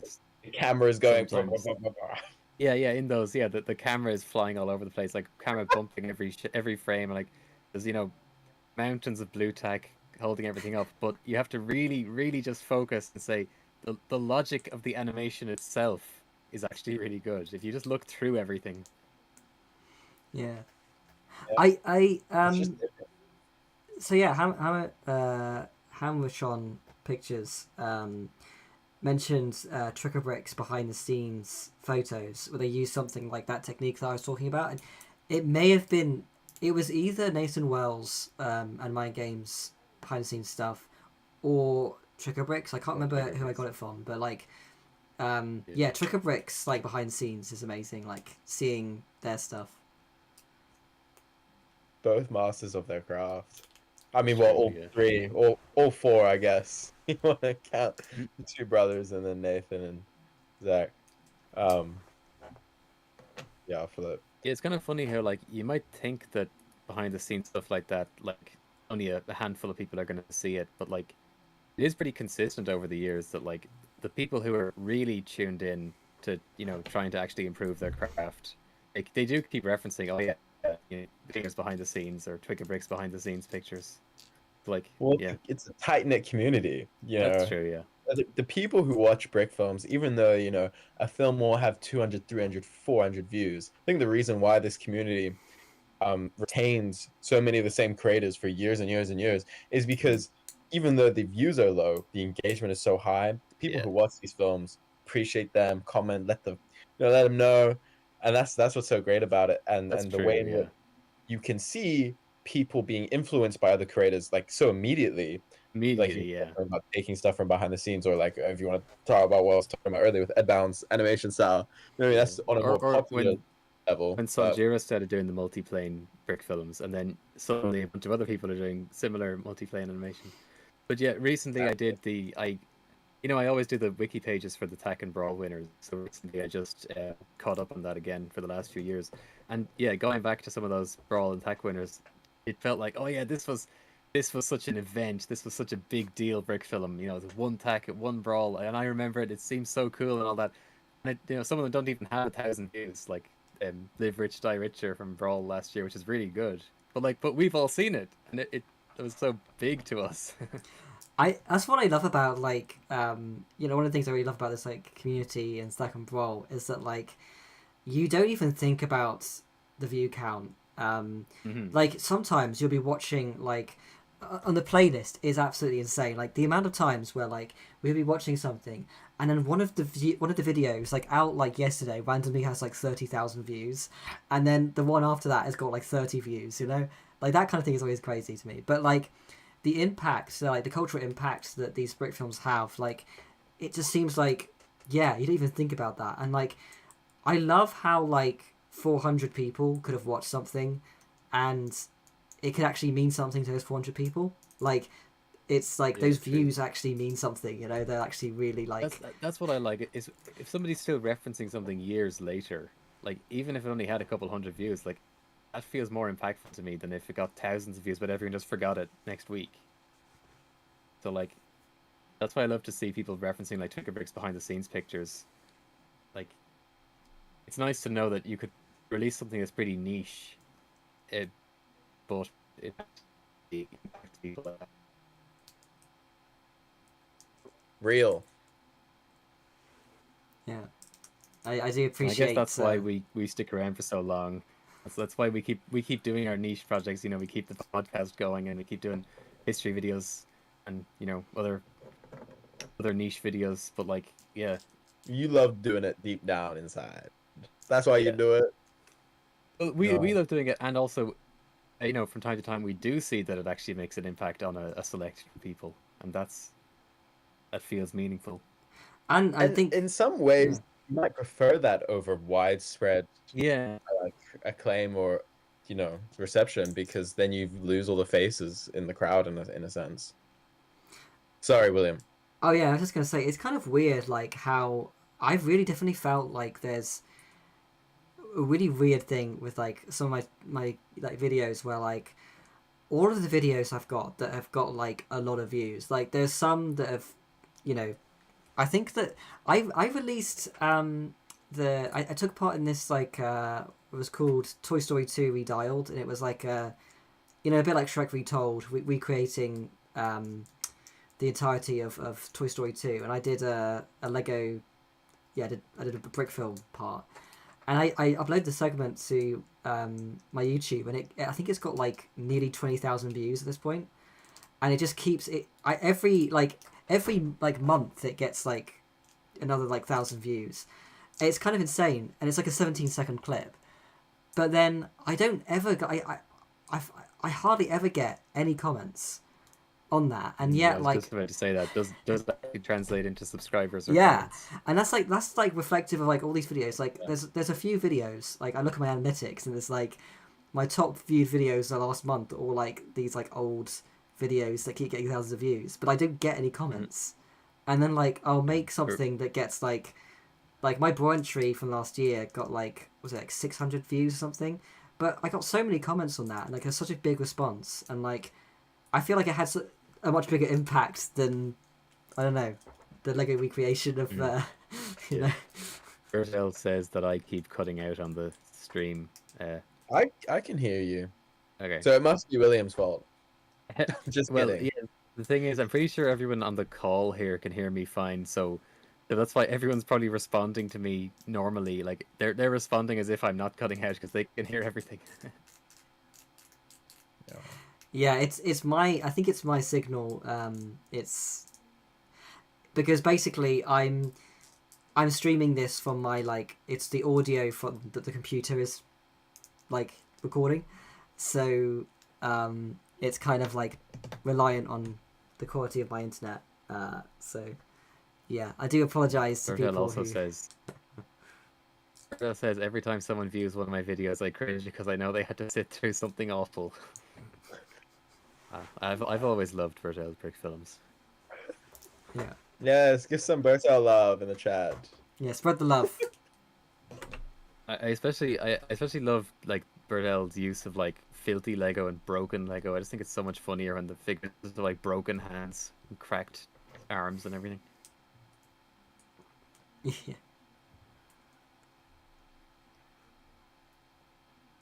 Max Butcher says, I couldn't believe there was a wiki for my films. It was amazing to me that somebody said something I'd made was worthy of documentation. Yeah, I'm sure that was probably me. And that's why you are the realist MVP in the brick filming community, Pento. You make everyone so happy by caring about everyone. I think that was like, Pento. I guess that was kind of my goal with the wiki, was that I wanted to document what felt more important within the community rather than just stuff that had views. I felt that was worthy of like propping up. I mean, I did stuff that has views as well, but what I really wanted to do was prop up the community stuff. Who knows where the brick filming community is headed? Maybe one day this is all gone. I don't know. We get taken over by CG animators. There's so few stop motion animators left. Not to say CG brick films aren't brick films, they are. But you know what I mean? Who knows where we're going? So it's good to have this, you know, through the years, page of documentation. Yeah, I guess, you know, if it is nice to have the wiki, and it's just sort of like, yeah, we were here. All this stuff did happen. It's kind of weird to think about the podcast in this way, because obviously I had made it for like, you know, like, oh, this will be good for like talking about the history, and now we've been going on for so long that it is like part of the history now. Yeah. Oh god, I got somebody in the Discord said like, oh, you know, I watched your first history video when I was 11, and I'm 17 now, watching the new one. And I was like, oh god, what? Well, Like to be fair, I mean, for me, that's like from 2011 to 2017, and that feels like such a long time. But like, What are you gonna say, James? I was gonna say, I mean, most people in this community have been going for so long that, like, you know, if I pulled up to Forest Fire and was like, oh, I started watching your stuff when I was 9 and now I'm 19, you'd probably be like, you know what I mean? But I'm sure he has that a lot. I'm sure there are people who are even younger who, you know, I mean, sorry, people who are even older who started watching when they were so much younger. I think it's weird. What's been weird for me, at least, I don't know about you, Penti, you've been here for so long. shout out. But I like, I mean, freaking like people like Twickerbrick, you know, who, you know, like to me like behemoths like this, you know, in thacks and brawls and stuff to then like be participating alongside as like I got more and more involved in the community over the years, and you know, to place alongside, or you know, or just even talk to them, and they're just like real people. You know what I mean? When as a youngin, like the brick film community, what you were saying about like how some of these like first place winners feel like, you know, it's an event. It's so crazy. Like when I was so much younger, I would, you know, twick a brick like the front. Oh my gosh, bro. Oh my gosh. That was like Godfather, bro. That was your. You know what I mean? So it's so crazy. Teleporter Trouble. Oh my gosh, bro. My favorite brawl film. Yeah, that was a banger. Yeah. Every- So Everybody remembers teleporter trouble when they hit the button, like the button moves. yeah, some That was very crazy at the time. satisfying animation. I mean, Oh, when I was hanging out with BP, he hadn't even seen that film. I had to show it to him. I was like, bro, how have you not seen Teleporter Trouble? it's like, no, we must watch it now. You know. We did. It wasn't as funny as I remembered, but I was probably because I was much younger. I really love his like. Still really funny. There I should say, 'cause the brothers, but like I really love their like oh, what is it called, the kind of like the war brick film. Up the Like, front. The front. No, there's the front, but there's also the other one. Well, they've done quite a few like that, haven't they? Can't remember which one it is. But there's like just like really, I really love like all of the practical, like the brick, you know, uses of like pieces for like the kind of like. Oh yeah, the Taste of Victory. Taste of Victory, yeah. Like explosions and all love the that stuff one. all done in like brick form, and like the bullet holes like are like brick replacement, like oh god, it's so like it's so nice. And like Yeah, I still use that as an example all the time. When people ask like how can I do, you know, this sort of effect, like how can I do rain in Lego, and I link them to Taste of Victory. you can absolutely see, like, if you look at like most of my brick films post kind of like, I don't know, like 2017, there's a lot of inspiration from like likes of Tricker Brick, I think, in terms of I just absolutely fell in love with like their way of just like doing stuff all practically. It was like I can actually bring style to the fact that I'm too lazy to learn how to do like CGI stuff. Yeah, I'm the same way. I don't want to learn how to do good CG, Yeah, good digital effects. I'm actually kind of like gonna bite the bullet with that episode 7. I'm actually gonna be there's some stuff which I'm feeling like I physically can't do practically. So I'm gonna like do some background stuff is gonna be Blender, but like it's gonna be, you know, on the foreground it's primarily gonna be like, you know, practical stuff. So I think that like I've seen some stuff like by Ed Bound, stuff that like Forlorn Creature's been doing, and Me Life TV, and I feel like they've actually managed to do some really good things in CG, like on Blender, where I'm thinking like, oh yeah, actually this is actually really nice. Like it actually looks like what I want it to look like. I love what Ed Band's done with the like a computer monitor in the background as the background That's sets. true, yeah. That's become a real thing. Like I've seen a lot of people do that kind of stuff now. Like I know there's someone on that's same point in the Thack that's kind of like doing the whole using the monitor for the background. That's what I did for my last stack. I saw him do that. I was like, damn, I'm about to save so much time. Yeah. Yeah, just get some nice out of focus colors in the back and good to go. Yeah. I mean, it wasn't great, you know, incorporation, but it's kind of akin to just, I mean, what's it called? Oh my gosh, what's that thing called that they use in The Mandalorian? The volume. The volume. You know, it's kind of like that, and it's just a better way to do green screening. Yeah. Yeah. Not as sophisticated as the volume, but maybe you could, you know, tinker it a little bit. You got a tiny little set, you know, move But your it's- monitor. it's- Maybe you get a laptop or something, or maybe it is just a monitor and you move. It's around. great the way it actually throws light onto the set and onto the figures, and the light actually reacts on them like realistically. It's Because so it's much actually better than big screen. yeah, it all feels really real and all incorporated together.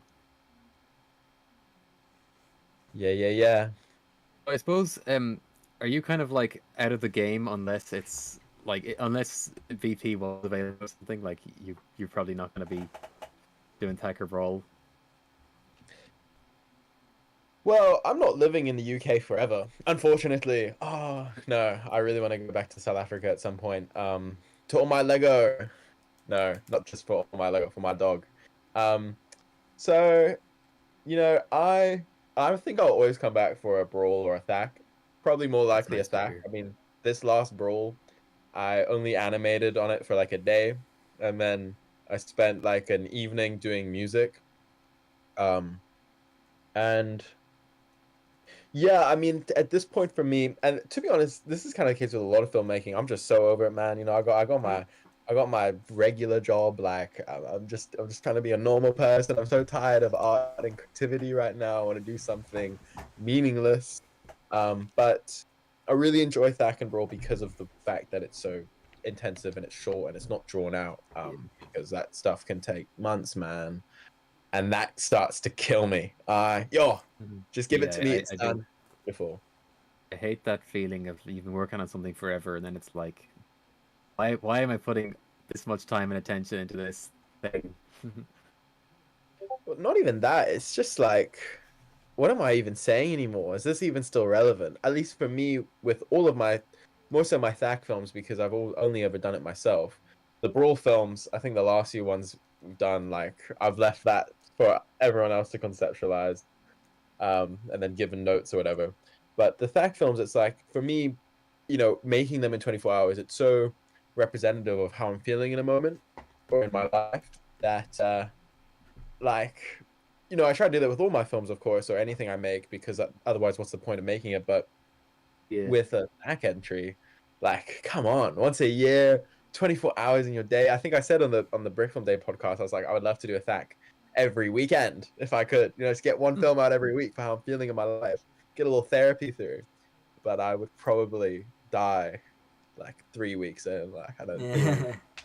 I think Thack and Brawl. I think I always feel like with Thack and Brawl, it's just I want to enter because it's the event, and so like you're forced to come up with a story to fit the theme, and you have to go with it. But like if it's not a contest, I'm always thinking like, yeah, what am I saying with this film? Like I could just make another 2-minute comedy brick film that would probably be well made, probably be funny, it'd be fine and all. It's just that I don't care. It's like I want to have I want to make something where I actually care about the concept and the idea and what's being conveyed, I look at like which is much harder to come by. I look at stuff like the Tracker Tract and I guess like Robot Revamp, and I just think to myself like, if it was not Brawl, I don't know how I would do it. Like like I would do it, but like not in a week. Like I need that The deadline. thing is, like, like to... Then after making it for Brawl, I'm really happy to have just made something, even if it's not some grand statement or grand vision. I'm happy to just it's a nice brick film and I made it. I like that. But I really do hope that you and BP can get together for Brawl this year. That'd be cool. I'm probably gonna be back in South Africa by that point, but By then even okay. Oh well. yeah, when's Brawl usually? July? July, Yeah, I'm hoping to head back around June, somewhere around there. So I might just miss it. I mean, I know you get to do the rewind intro in person, but it certainly would have been cool if you could have done a brick film together. Yeah, well, what you're saying now of like with that and like a motivation to make a film in 24 hours, I think I said to him like, yo, we must just make a film, but it's really hard to get that motivation to do that when there isn't like a massive event happening. I mean that's what the appeal of it is. Hello, Rudy. Hey, Rudy. Hello. How's it You going? get to Doing well. Yeah, I can hear you. But real quick though, just while I mentioned the rewind, obviously we have to say congratulations on the Brickfilm Day rewind. It's really good. Very good. Yeah. I had no involvement in it. That's all BP. But thank you. And On Ziltrag. BP's Ziltrag behalf. did the highlights, I think.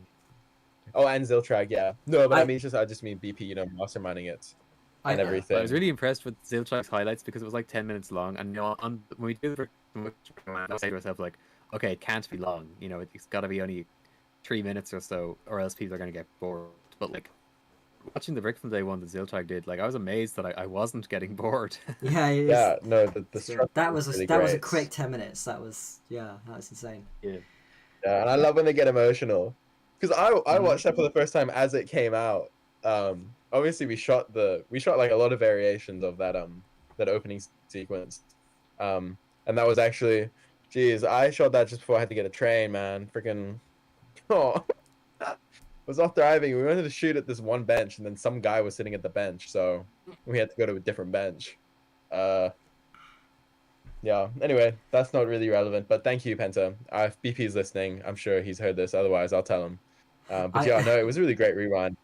I just like I'm really happy that BP tells these things. I love how like part of the kind of tradition of like the rewinds is the comments like where's my videos.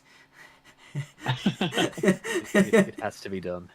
You get at least 10 of those. It Dude. really and truly would not be a rewind without those comments. But like, If I you can't even didn't get, get you know, them- there's two kinds of comments. They're like, oh, wow, thank you for including my film. Or, well, actually, there's three. Thank you for including my film. Wow, there were so many great brick films this month. There were so many great brick films this year. Or like, where is my film? Yeah. But the thing is, if you didn't get the "Where's my film" comments, you'd feel irrelevant. Yeah, no. That's when you know. I think That I is think probably true. a lot of people are watching, looking for their film, right? Like, yeah. Oh yeah, definitely. That's true. Yeah.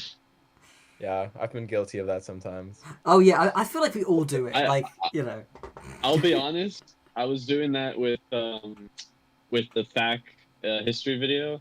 When it came to like the one that I entered, I was like, "Where's mine? You gotta show mine. Come on, Penna. Where's me?" It was in there. Yeah, I know, I saw it. But it's like it's one of those things. It's like you just that just happens, man. Like I love that like every single THAC entry that I've ever done is in there, like including my magnum opus transition taps from 2017. That was were you, great. were you sitting there with a list, like checking them off as you saw them? Well, I knew they were going to be because I just sort of described. I kind of mentioned them like how like you know. I've made some films I'm happy with. I've made some that I hate.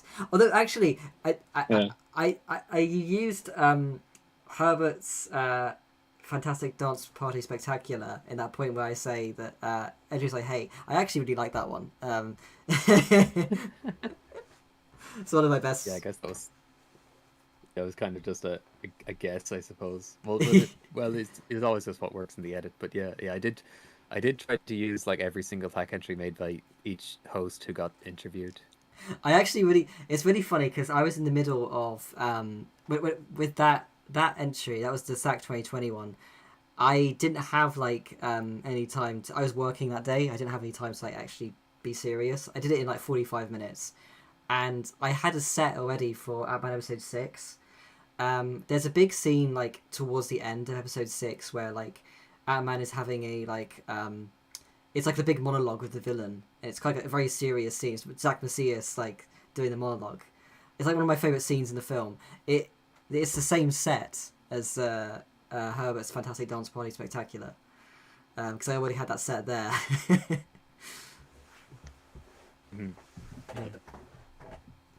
But Since there's a lull in the conversation, I'm gonna show myself out. Thank you very much for having me. yeah, thank you. Rudy, your time to shine. Wow, then. Thank you. With From your one words. Warming lo- my from seat one for me. long-haired brick filmer to another. Yes. So Let's go. Your hair's a bit longer Let's than mine, go. though I did get a cut recently. It used to be a bit lower down. Oh, probably really? to where yours is now. But that hair is hard to maintain. I started growing it like start of COVID. I did like a buzz cut, like just all the way to the nub because they had closed Same. all the barbershops, and then yeah. I just haven't cut it since. Jeez, man, that's the vision, I bro. think a lot of people have done that. Yeah, Yeah. the last time I had my hair cut was next month, be 4 years ago. Yeah. Damn. For a second, I thought Wow. you were saying the last time I had my haircut was next month. Yeah, me too. Bro from the future. Penta, have you still got your buzz cut? No, Oh, I might refresh it though. okay. Okay. You just click Well, the refresh maybe button. maybe I'll come to Ireland and see you with your buzz cut. I don't know. Actually, I was thinking You're gonna that, give Penta yeah, a haircut? we need to do a UK meetup while you're Well, around. I'm yeah. going all over all the time. But yo, I shouldn't be talking about this on this call. I should be leaving. Sorry, but Don't tell people where William, you we're going to be publicly. no, I won't. But you did say you're down south in the UK, right, William? You're Yeah, in England. Wales. Don't ever tell. You're in Wales. Yeah, yeah. Oh, flip. Yeah. Okay. You can tell by the internet connection. Okay. Shout out Wales. Well, as I mentioned, I'm around Birmingham, so not too far away. Nice. Yeah. I know you'd So mentioned. who knows? You mentioned about kind of doing like interviewing me or something. Yeah. Yeah, so I'm down. See how motivated I am and how much money I want to burn on transport. Yeah, it's a lot. UK is expensive yeah. transport. It's kind of crazy. Unless you're UK is using just expensive. National Express. That's National Express is good. Like you can get like. Yeah, but I got my rail card. It's okay. I must go. Talking about Yeah. Brickfilms. Goodbye. UK, what a wonderful place. Probably not as good as Ireland. Goodbye. Thank you very much for having me. Bye bye. Bye. Bye bye. Have fun. Good luck stacking. Bye. Yeah. So I guess we'll kind of say hello, Rudy. We already said that, but you know. Hello. Um, Yes. Bye. This is the aside from Penta, Rudy is our first guest that is a judge, and also our last guest. But Really? yeah. But yeah. It's also my first time being a judge. Oh yeah. Yeah, which is weird because when I was a kid, I remember watching Forlorn Creatures like documentary about he made that entry where the robot's like singing and the guy's like turning into a cyborg. And I remember watching that thinking like, what is this contest like for big scary adults? And now I'm like judging the contest for big scary adults, you know? It's it's a bit surreal, but here I am. I'm excited. Nice. Of course, like when I'm making the history video, like I do have that kind of worry of like, I hope I'm not portraying tech as being for like, you know, adults only. Oh no, I think you did a good job with that. Adults only. I did try to contest. emphasize people joining every year. You know, obviously, like I don't really want to use documentaries of like kids. You know, if kids' faces are in them, you know, I don't really use Yeah. that. But it, Yeah, you get in a spot of trouble there. it just feels a bit like I mean, well, I'm talking about those would be people who've aged 10 years since then, but Yeah. they probably don't want me to be, you know, dragging up images of their faces from 10 or 15 years ago in video now.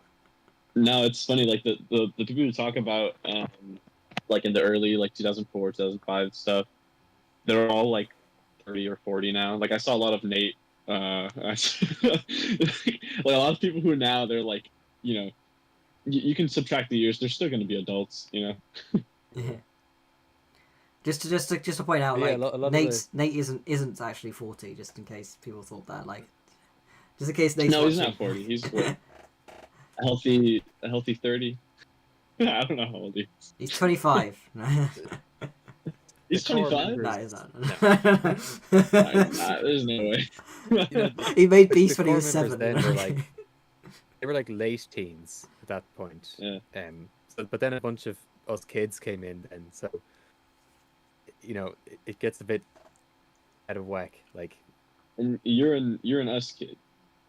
yeah, like, You're okay. What does that make me? the people who came in through YouTube are so much younger than the people who'd been there before. Yeah. well, you guys probably. I'm assuming it's kind of like how you have graduating classes. Like you start off in the beginning, it's a really large pool of people, and they kind of whittle down as they get Yeah. older. Of That makes course, yeah. sense. But well, I mean, obviously, it's always nice to see new people start to climb the ranks, and we've seen that in the last few years. People like Toad Productions won Brawl last Mm. year, and Toad Productions had been appearing in the top 10s or top 20s of contests a few years before that.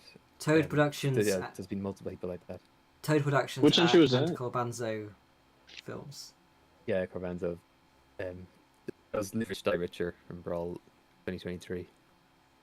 Oh, okay, gotcha. But then, of course, yeah, it's always nice to see the people who, like, I remember as part of my generation who are still entering, still around. You know, Yeah. like this Tech, Max Butcher, and Filmy Guy showed back up, and they're planning to make Tech comebacks. I love that. It feels It's, weird. How many years since they entered? Max Butcher did Tech 14 in 2017, and Filmy Guy did Tech 11 at the end of Wow. 2013. So it's been a while. Wait, did you say Yeah. Filmy Guy is planning to work? Yeah. Oh, no Filmy Guy way. joined the server and is making a Tech entry, yeah. How did I not see that? Host Yeah, of it's Thack. pretty hype. Oh no way! That is okay. That is genuinely like exciting. That's no way. Yeah, that's exciting to see. But it's kind of weird. It's funny. I didn't mention this when Max Butcher was on, but it's really funny like how with most people that like are like, you've had people who are like, left and then like come back years later. It's weird kind of like having been around when Max Butcher was originally active, Oh, still seeing active. them kind Or of like banned. disappear and then come back. Like that's puts into perspective like how long I guess I've been active now.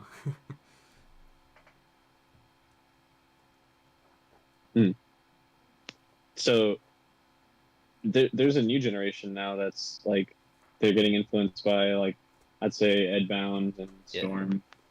Yeah. I love seeing that because it's like you watch their videos and you'll see like the same little sound effects pop up, Mhm. or they'll do like the same kind of like little like what is it, like visual gags they'll show up. It's really cute. Oh, by the way, Rudy, you're like It didn't work. you're like this. I was trying to hold on. I was trying to, because I don't want to be the annoying guy with the oh, here, let's see if that works.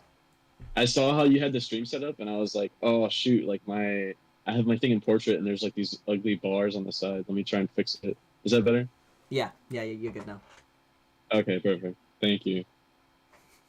I'm the one who's ruining everything. The only guy with no camera. Oh, come the whole on, yeah, stream. Panda, this is your Yeah, co-stream. You're the co-viewer. I don't have it to hand at the moment. I didn't bring it with me. I showered for this. There's a lot of Wow, product in my hair, Penta. Oh, you know More what? commitment than I put in for sure. I like tidied up my bed and then put like a blanket over it to like try and make Wow. my bedroom look nicer. I did too. I stacked my little creatures in the corner there. Ah, nice. You can even see them. I was just trying to make my room look a little more clean than it actually is. Yeah, I mean, there's What are certainly you doing, appeal. There's appeal in not having to be perceived. Yeah, I can just slouch in the chair. It doesn't matter. I can be It's in like- the dark. It doesn't matter. It's like Penta. We only let Penta kind of like appear in human form, like a couple times a year. True. Yeah. 95% of the time, I'm a cartoon skunk. Yeah.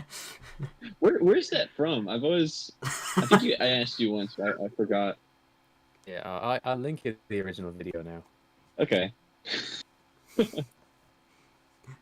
It's it kind weird of because like yeah? Is this something we can't show on stream? it's not that questionable. It's only mildly questionable. Okay. I Um, it would take like a weird sort of tangent to explain why it's. There's no like clean, easy reason or answer why, but it just kind of it has just become the case since like 2010. Yeah. Okay. Okay.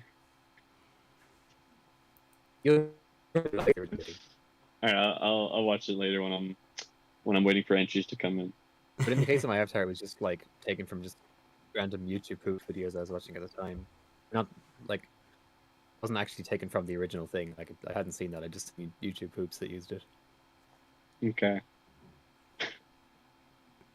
That's kind of like that's his defense. I'm assuming.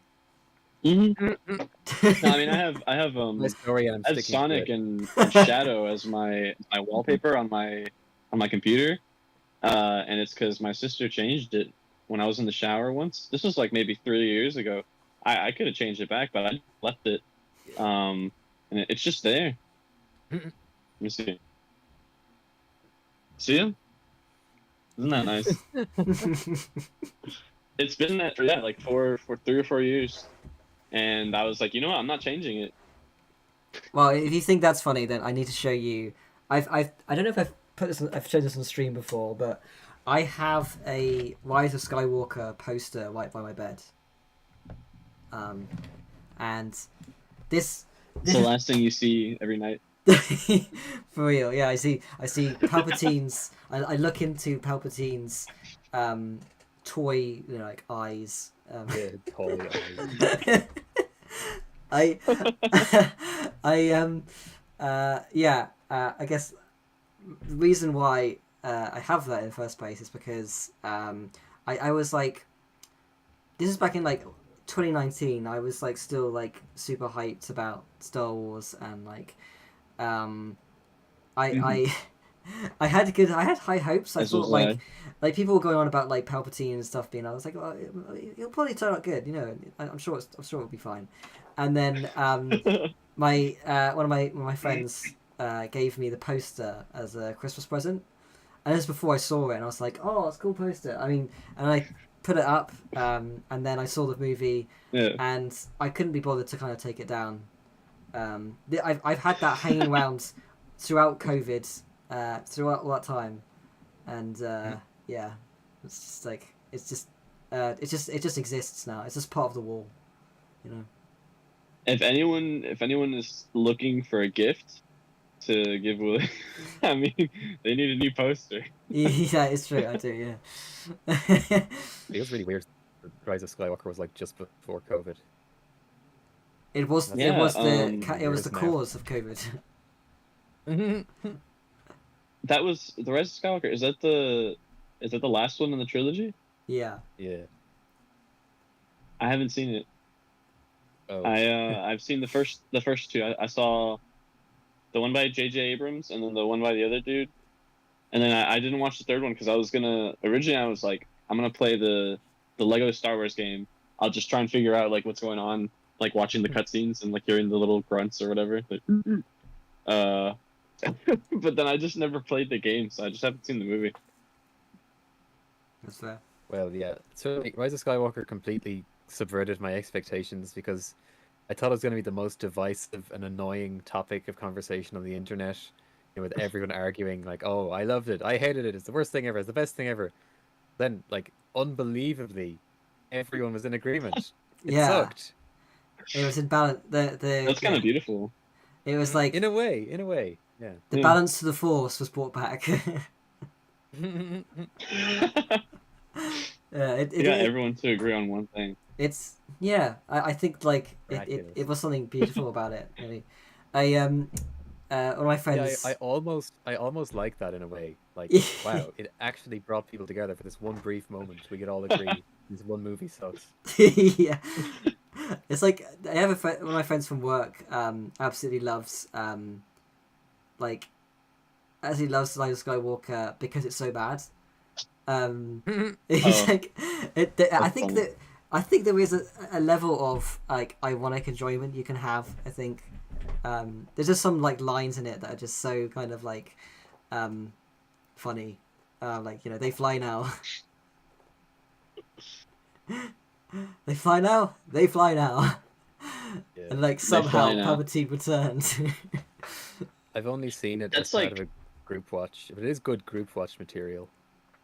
That's like a literal what are those like you know those like archetypes that they have where it's like he's standing right behind me, isn't he? Like they had an actual like they fly now moment. That's really good. Yeah. It's like so that just happened. So that just happened. Yeah. That's what everybody said when they came out of watching Rise of Skywalker. Oh, that just happened. That just happened. Honestly, That's I what feel I feel like the Rise of Skywalker would be made even better if it had more dialogue, like Saints Row, or something like that, where it's like, all that kind of like Joss Whedon Saints Row like a style, play. like Joss Whedon style kind of dialogue, right? That everyone's Yeah. facetious and like, like Everyone should like absurdity. everyone should like stare at the camera like in The Office every like 10 seconds. Make the Freddy got fingered Like- at Marvel dialogue where every single line is just, that just happened. They fly now. That just happened. So they're like somehow Palpatine returned, and then you cut to like I don't know Kylo Ren in the corner, and he's like.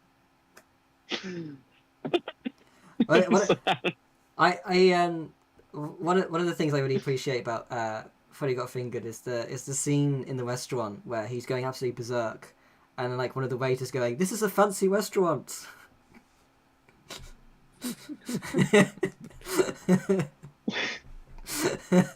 I actually haven't seen that movie. I heard it was hard to sit through. I've watched. I don't want to watch it alone. I watched the best of the worst review of it with the Yeah. that was pretty funny.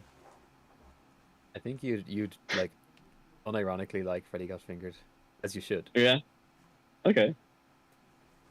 I'll give it a watch. I don't want to watch it alone, just in case I hate it, because then at least I can watch it with someone, and then I don't feel so like cheated by the experience, Oh my god, yeah. The Rise of Skywalker.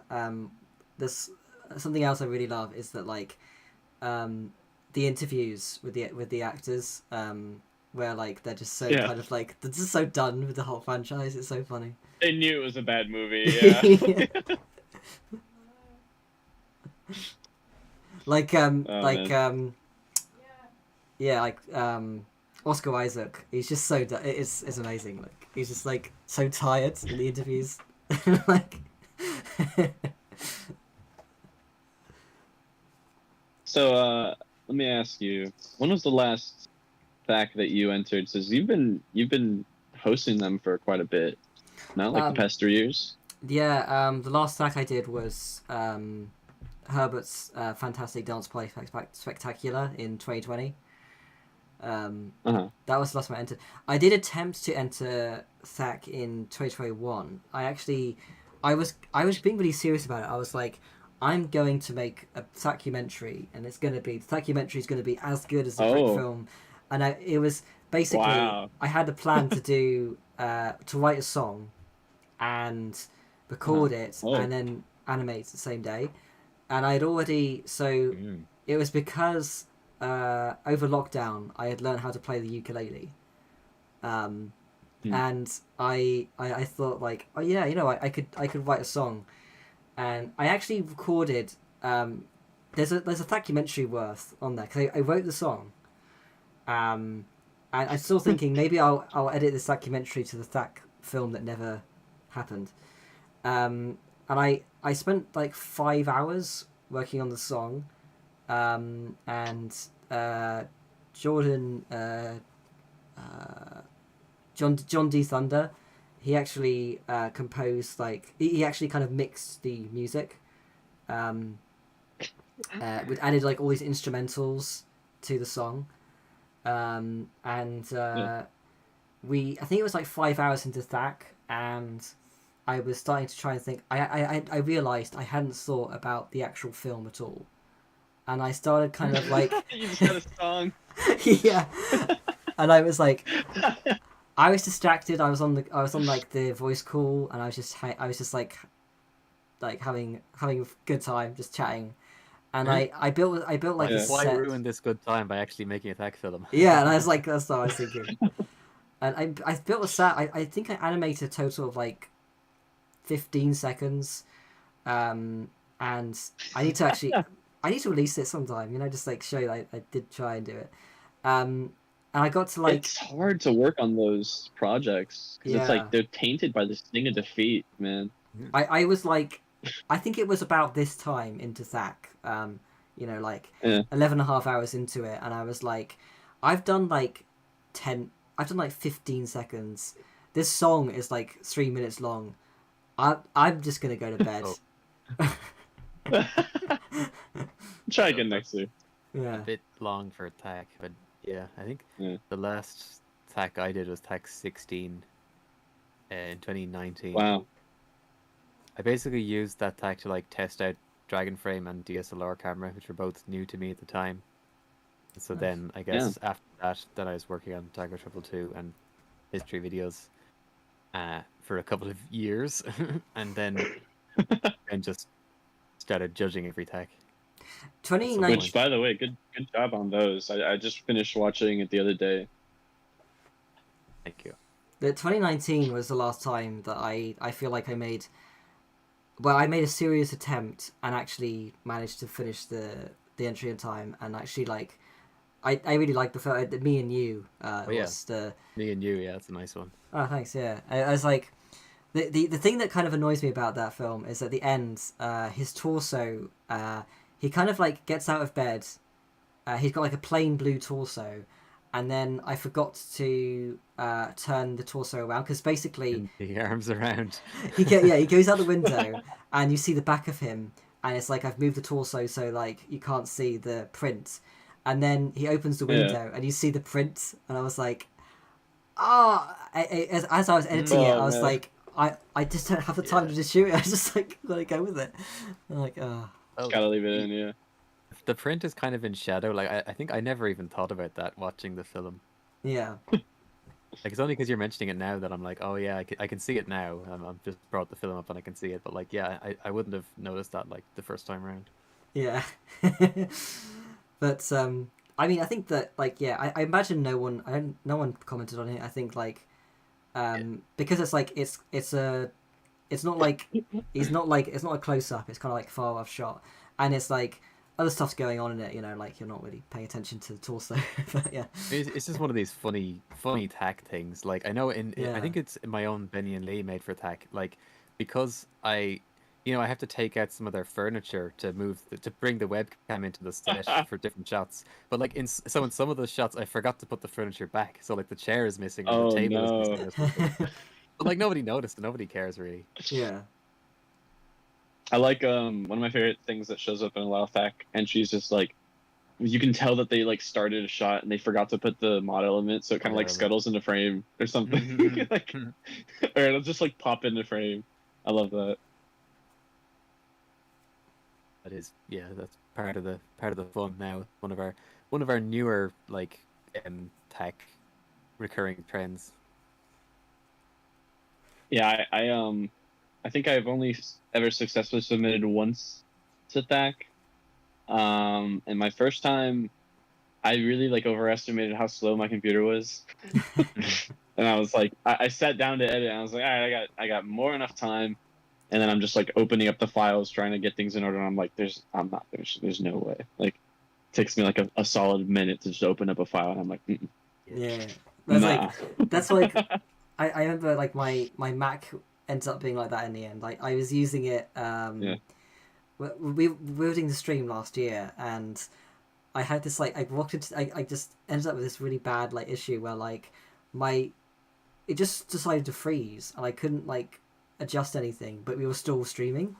It was so weird. Yeah. And like I was like I did this thing over the last like first like few I've actually been watching the stream because it's like it seems to be quite smooth, like the actual OBS. I think it works better. OBS works way better on a computer that actually can cope to do things, it turns out.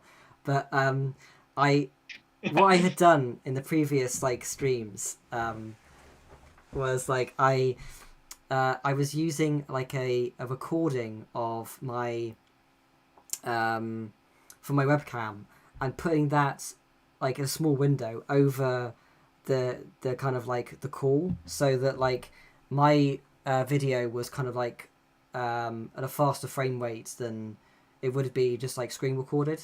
Yeah. But it meant like every time someone left the chat, it meant that like I had to kind You of have to move rearrange your it. picture. Yeah, move my picture. It's Oh, just no. like there was times it was like two of me, and it was during like doing like one of the like halfway like 2 hours into the stream last year, and like I couldn't change anything, and it was really annoying because it was like my image was kind of like my window was like slightly like not quite fitting into the where it should, and I couldn't was like move misaligned. anything. Yeah, it was misaligned. I couldn't do anything. Oh shoot, that's so annoying. I couldn't even like stop the stream. I had to like turn off the computer by the button, and then just like do a part 2 on my other computer. That was. But oh yeah, Bert L says, quick fun fact about the current attack entries: the title of every single one so far is a variation on the journey blank. Blandier says the jerk. You know, I was kind of wondering, by highlighting team drops in my history video, I was kind of wondering maybe I'll actually reduce them in TAC this year, but probably not. No. Nah, That I becomes think- a challenge. I think people are still gonna panic, right? Like, Yeah. Yeah, we're still gonna have 20 entries just called like the journey ahead. maybe you'll actually get more this year, like, but people doing it like more on the nose, like Mm. the journey. I mean, I did You it. started like a new trend. I did it. I think Ed did that. Yeah. Oh yeah. The Yeah. resolve. Yeah. Yeah. And also the I mean, um. yeah, people have been using joke team drops for years, similar to that, where it's like, you know, really obvious, like, haha, it's the team drop. But yeah, it's Sometimes it possible people might works. do it more now. Like the you know James Tony Angry Dog Productions when he did Oh, the Yeah. Perspective. yeah. I love that line delivery. Yeah, it's great. Mounted It Man, works that when you was- have really good line delivery like that. Yeah. I He's mean- a nasty little man. It has to be said, you know, much like Jay Silver, Dew Films is like a Oh. legend of voice acting. Yes. I think like if you took away Do and Jay from like the voice acting pool in like, you know, Bricks in Motion, the films would just be like deflated. You know what I mean? Like, they're in I think- so many films. They're in so many. And they're really Films good. has been busy recently and like not really voice acting, but certainly I remember like when I was new, you know, if there was a female character in a Brick film, it was Dew Films, without question. Yeah. Like for a while, like it kind of that changed to Brick 7 for a while. Oh yeah, that's true. Yeah, Actually, are you familiar with Brick 7, Rudy? probably not. No. No, that's No, not by name. she's not The like years don't overlap there. yeah. It's funny because like I feel like I guess because a lot of the Brick filmers from that kind of era are like not really Brick filming as much now. It's like she's not really doing as much, but I mean she's still voice acting in I think Ant-Man, that- but I think everyone who's I- like really heavily involved in the community feels like, you know, when you hear some of the words that have been the themes in the past years, you just get this like, you know, sudden thing in your mind, like, you know, you hear somebody randomly say perspective and then you're just thinking perspective. I remember that from Yeah. PAC 2022. I think I joined Manifest. The first one was like my debut. So that was what, 2021? Yeah. So yeah, I think it would have been too long ago. Yeah.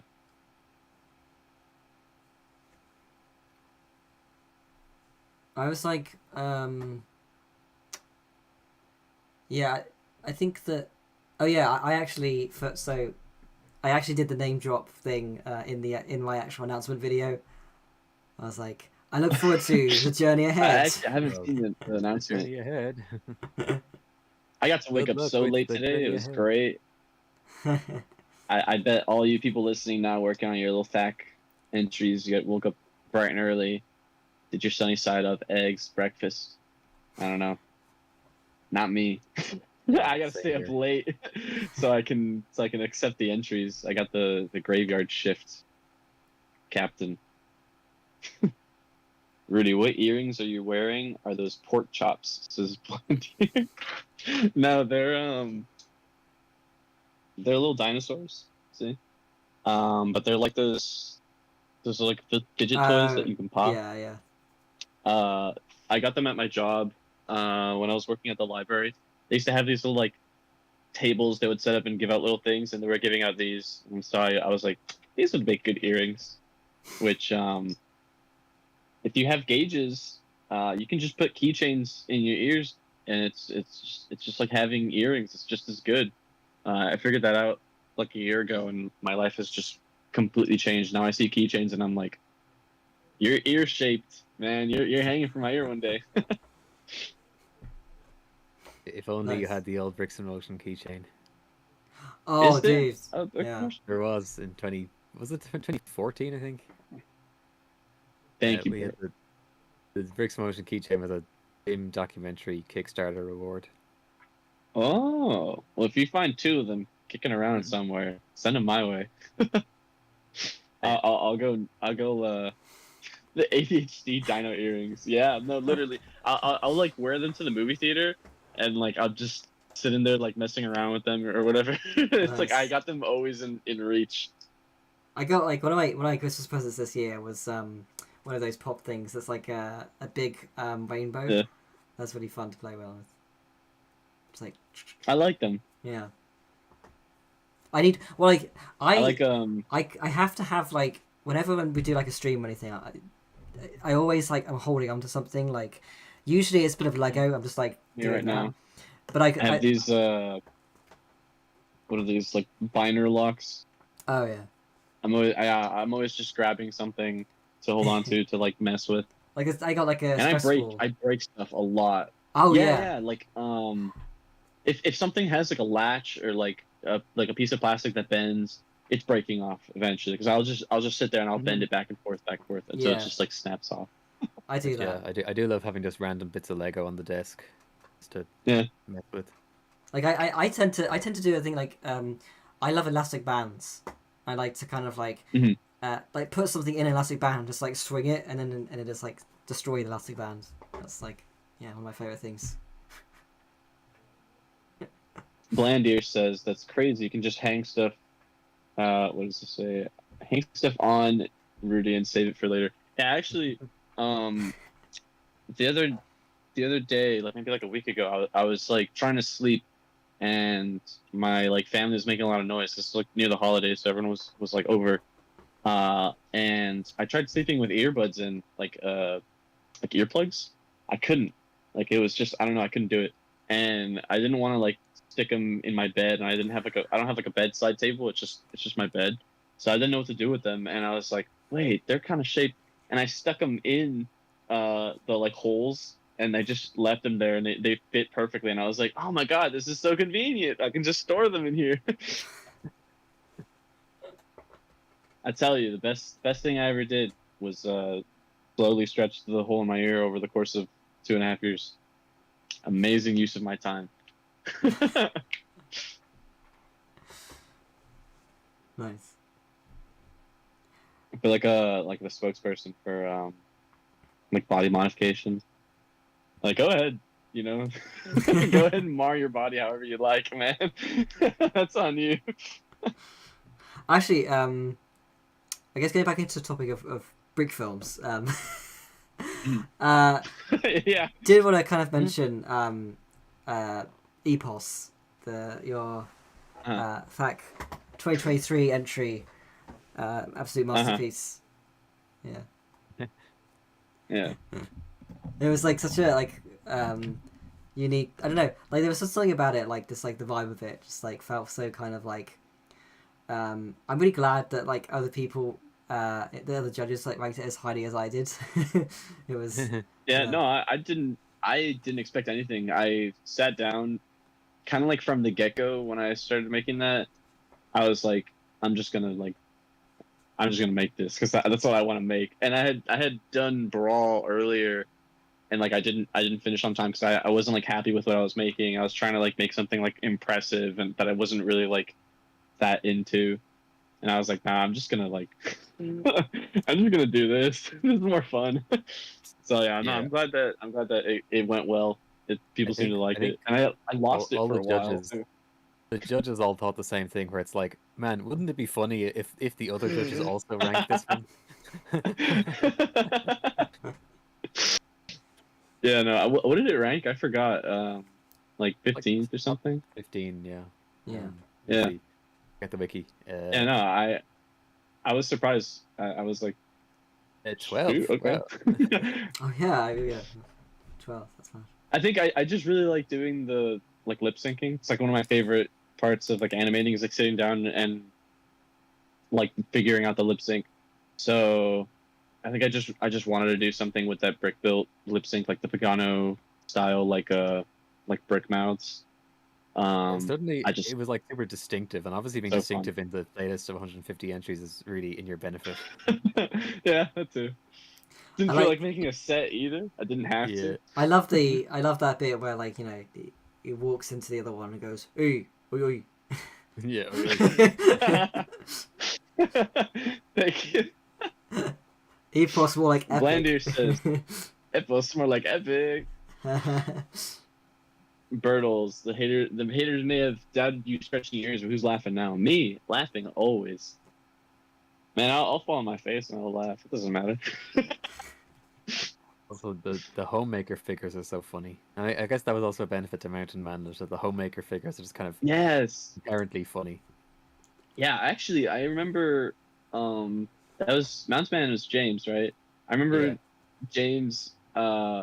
When he bought the Ziploc bag of of like all the Mountain Men, or not Mountain Men, the like homemaker figures. He sent it to me. He was like, "Look, I found them on eBay." And I was like, "Dude, that's awesome."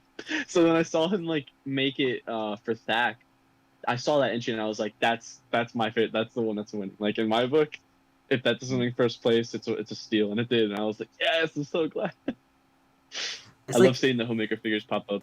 I like there's something about like James' sense of humor, like in his brick films. Yeah. Like, he's very good at like getting really funny like Lego pieces, Lego characters, like Yeah, minifigures. he's great at recognizing when something just looks funny. Like, Yeah, yeah. Yeah, just its mere existence is funny.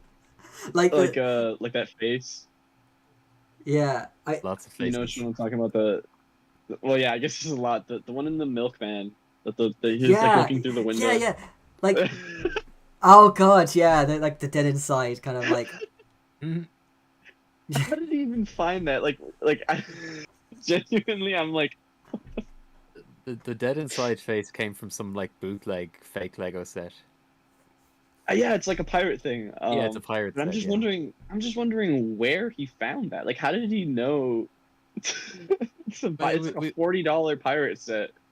Yeah, somebody posted it and it became a joke on the Discord. So it was already like a running thing on Discord. Oh, that's funny. Was it? I didn't I'm know. wondering. I thought it came from. Like James, I'm pretty sure James doesn't actually have the face. It was just he just put it on there digitally. Yeah, I Just think for that one shot. Oh, because did he? all the faces are digital on that film, I think. Oh, interesting. I didn't think about that. That's true that they are digital. But like one of my favorite parts, like I'd say argue as like an underrated moment of Mountain Manlet is like that very bit towards the end when the Manlet is kind of like vacuumed, and that guy, and he just like Yeah. he turns around and just goes like tips his hat, and it's like that's like Yeah. it's so funny. Like I love the sound that Sanjita made as they're getting like sucked up. They're like, yeah, It's so good. Oh man, with Sanjita is so good at making those like little like skibbity noises or whatever. I don't know what you'd call them. What is it, Bubba or Flubba? Walla? Walla, yeah. well, Bubba. I- Yeah, no, he's. have you seen? Do you see They're so good at the that. new film that came out just the other day? Yeah, that's Mhm. good. Yeah, I loved which they actually it's funny that you mentioned, because Bentel, the one who did the like music for that film, they were in another like video of theirs where they voice like these little creatures, and I got to voice some of them too. But they're just like these little creatures like running around doing like a bunch of random stuff, and the noises that they make for that film are so funny. Like if you haven't seen it, like just go watch it just for those like that little bit there, because they're just like they go off the wall, and it's so funny. There's this like I might. yeah. I have an opportunity where I feel like it'd be really fun to get a bunch of people to make some random noises for characters in what I have to make, but like because it's for a client, I'm not sure how much I can have just like random people do the voices. But like if I'm allowed, it'll be so funny. You'll Do see. you think they'll get like you think you have to like pay them or something, or I don't know? Well, it's more that they might want all the sounds to be on brand, like all, you know, Oh. proper and correct. Oh, But like, yeah. I'd love to just get a whole bunch of people who are good at making weird noises and just tell them, yeah, go wild. I like the Definitely get Sanji for that. There's I guess talking again about Jay Silver. There's in our which actually you took part in the collaboration for Steinoi, the Journey to Mount Gipfel. The journey. It was there's a part in Bert's part scene when Jay Silver is just, because it's all kind of like murmuring. There's no like actual dialogue, and he goes like murr, murr, murr, murr, murr, murr. And it's just like so good. It makes me laugh every time. Yeah, I love I like when he gets struck by lightning. The sound he makes is good too. Like, yeah, Yeah, that was Bert as the main character. yeah. It was good too. That style of just making random murmuring noises, like, yeah, it's really funny. I mean, it you know, it's like that the classic Lego video games, isn't it? You know, the Oh yeah. I had to do that for a video for Sanjita recently, where they needed like bear noises, right? And I got paid $50 to like just grunt into a microphone for like, I don't know, like 4 minutes. and they didn't even use like my grunts, like the clean grunts. They kind of like chopped it up and sort of made it into like Banjo-Kazooie kind of like dialogue, like that sort of thing. And I'm like, I would have done that for free, like, you know what I mean? But because they were doing it with what is that A Studio Digital, that corporation that they work for or whatever, they were like, hey, yeah, you can get paid for this. I was like, okay. nice. But I think there's a lot of that where it's like people just like farting into a microphone and then they get paid for it. And you're like, okay, yeah. Castle asking how far everyone's into their entries. How are you guys doing? Yeah.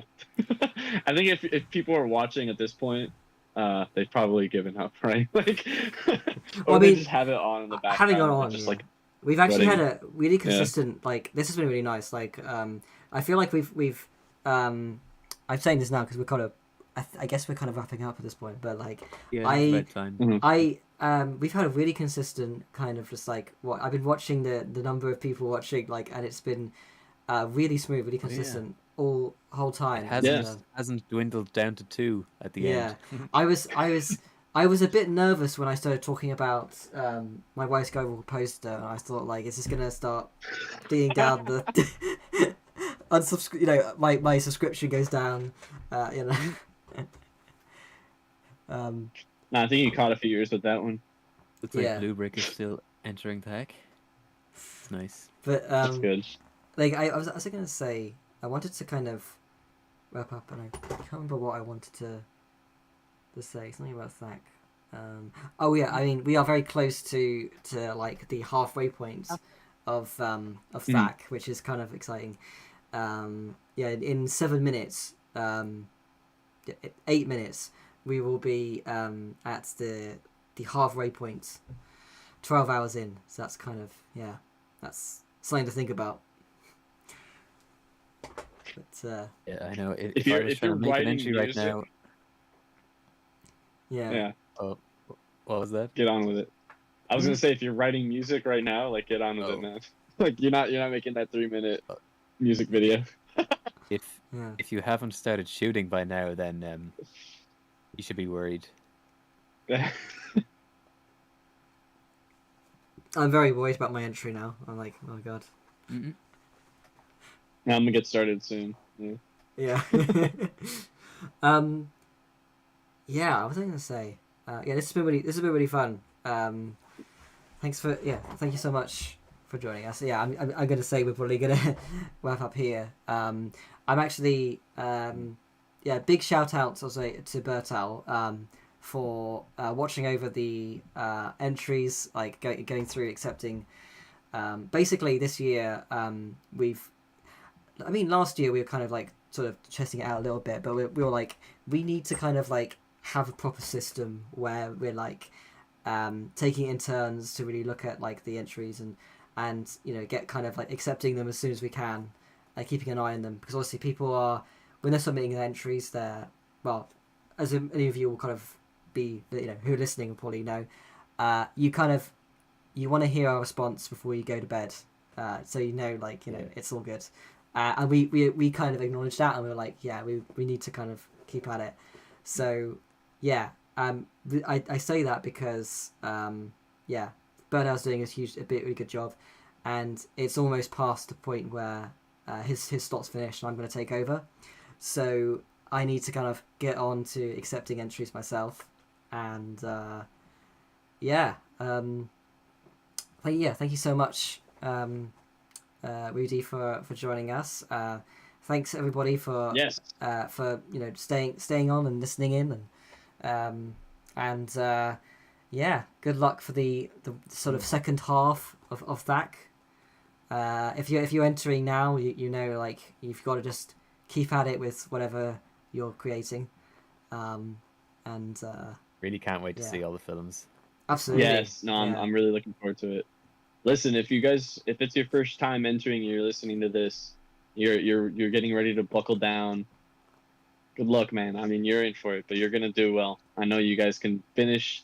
Just get something done. You entering is an achievement. I know people say that, and it's a joke at this point, but like it really is. Like just finishing something is such an achievement. Like, good luck, guys.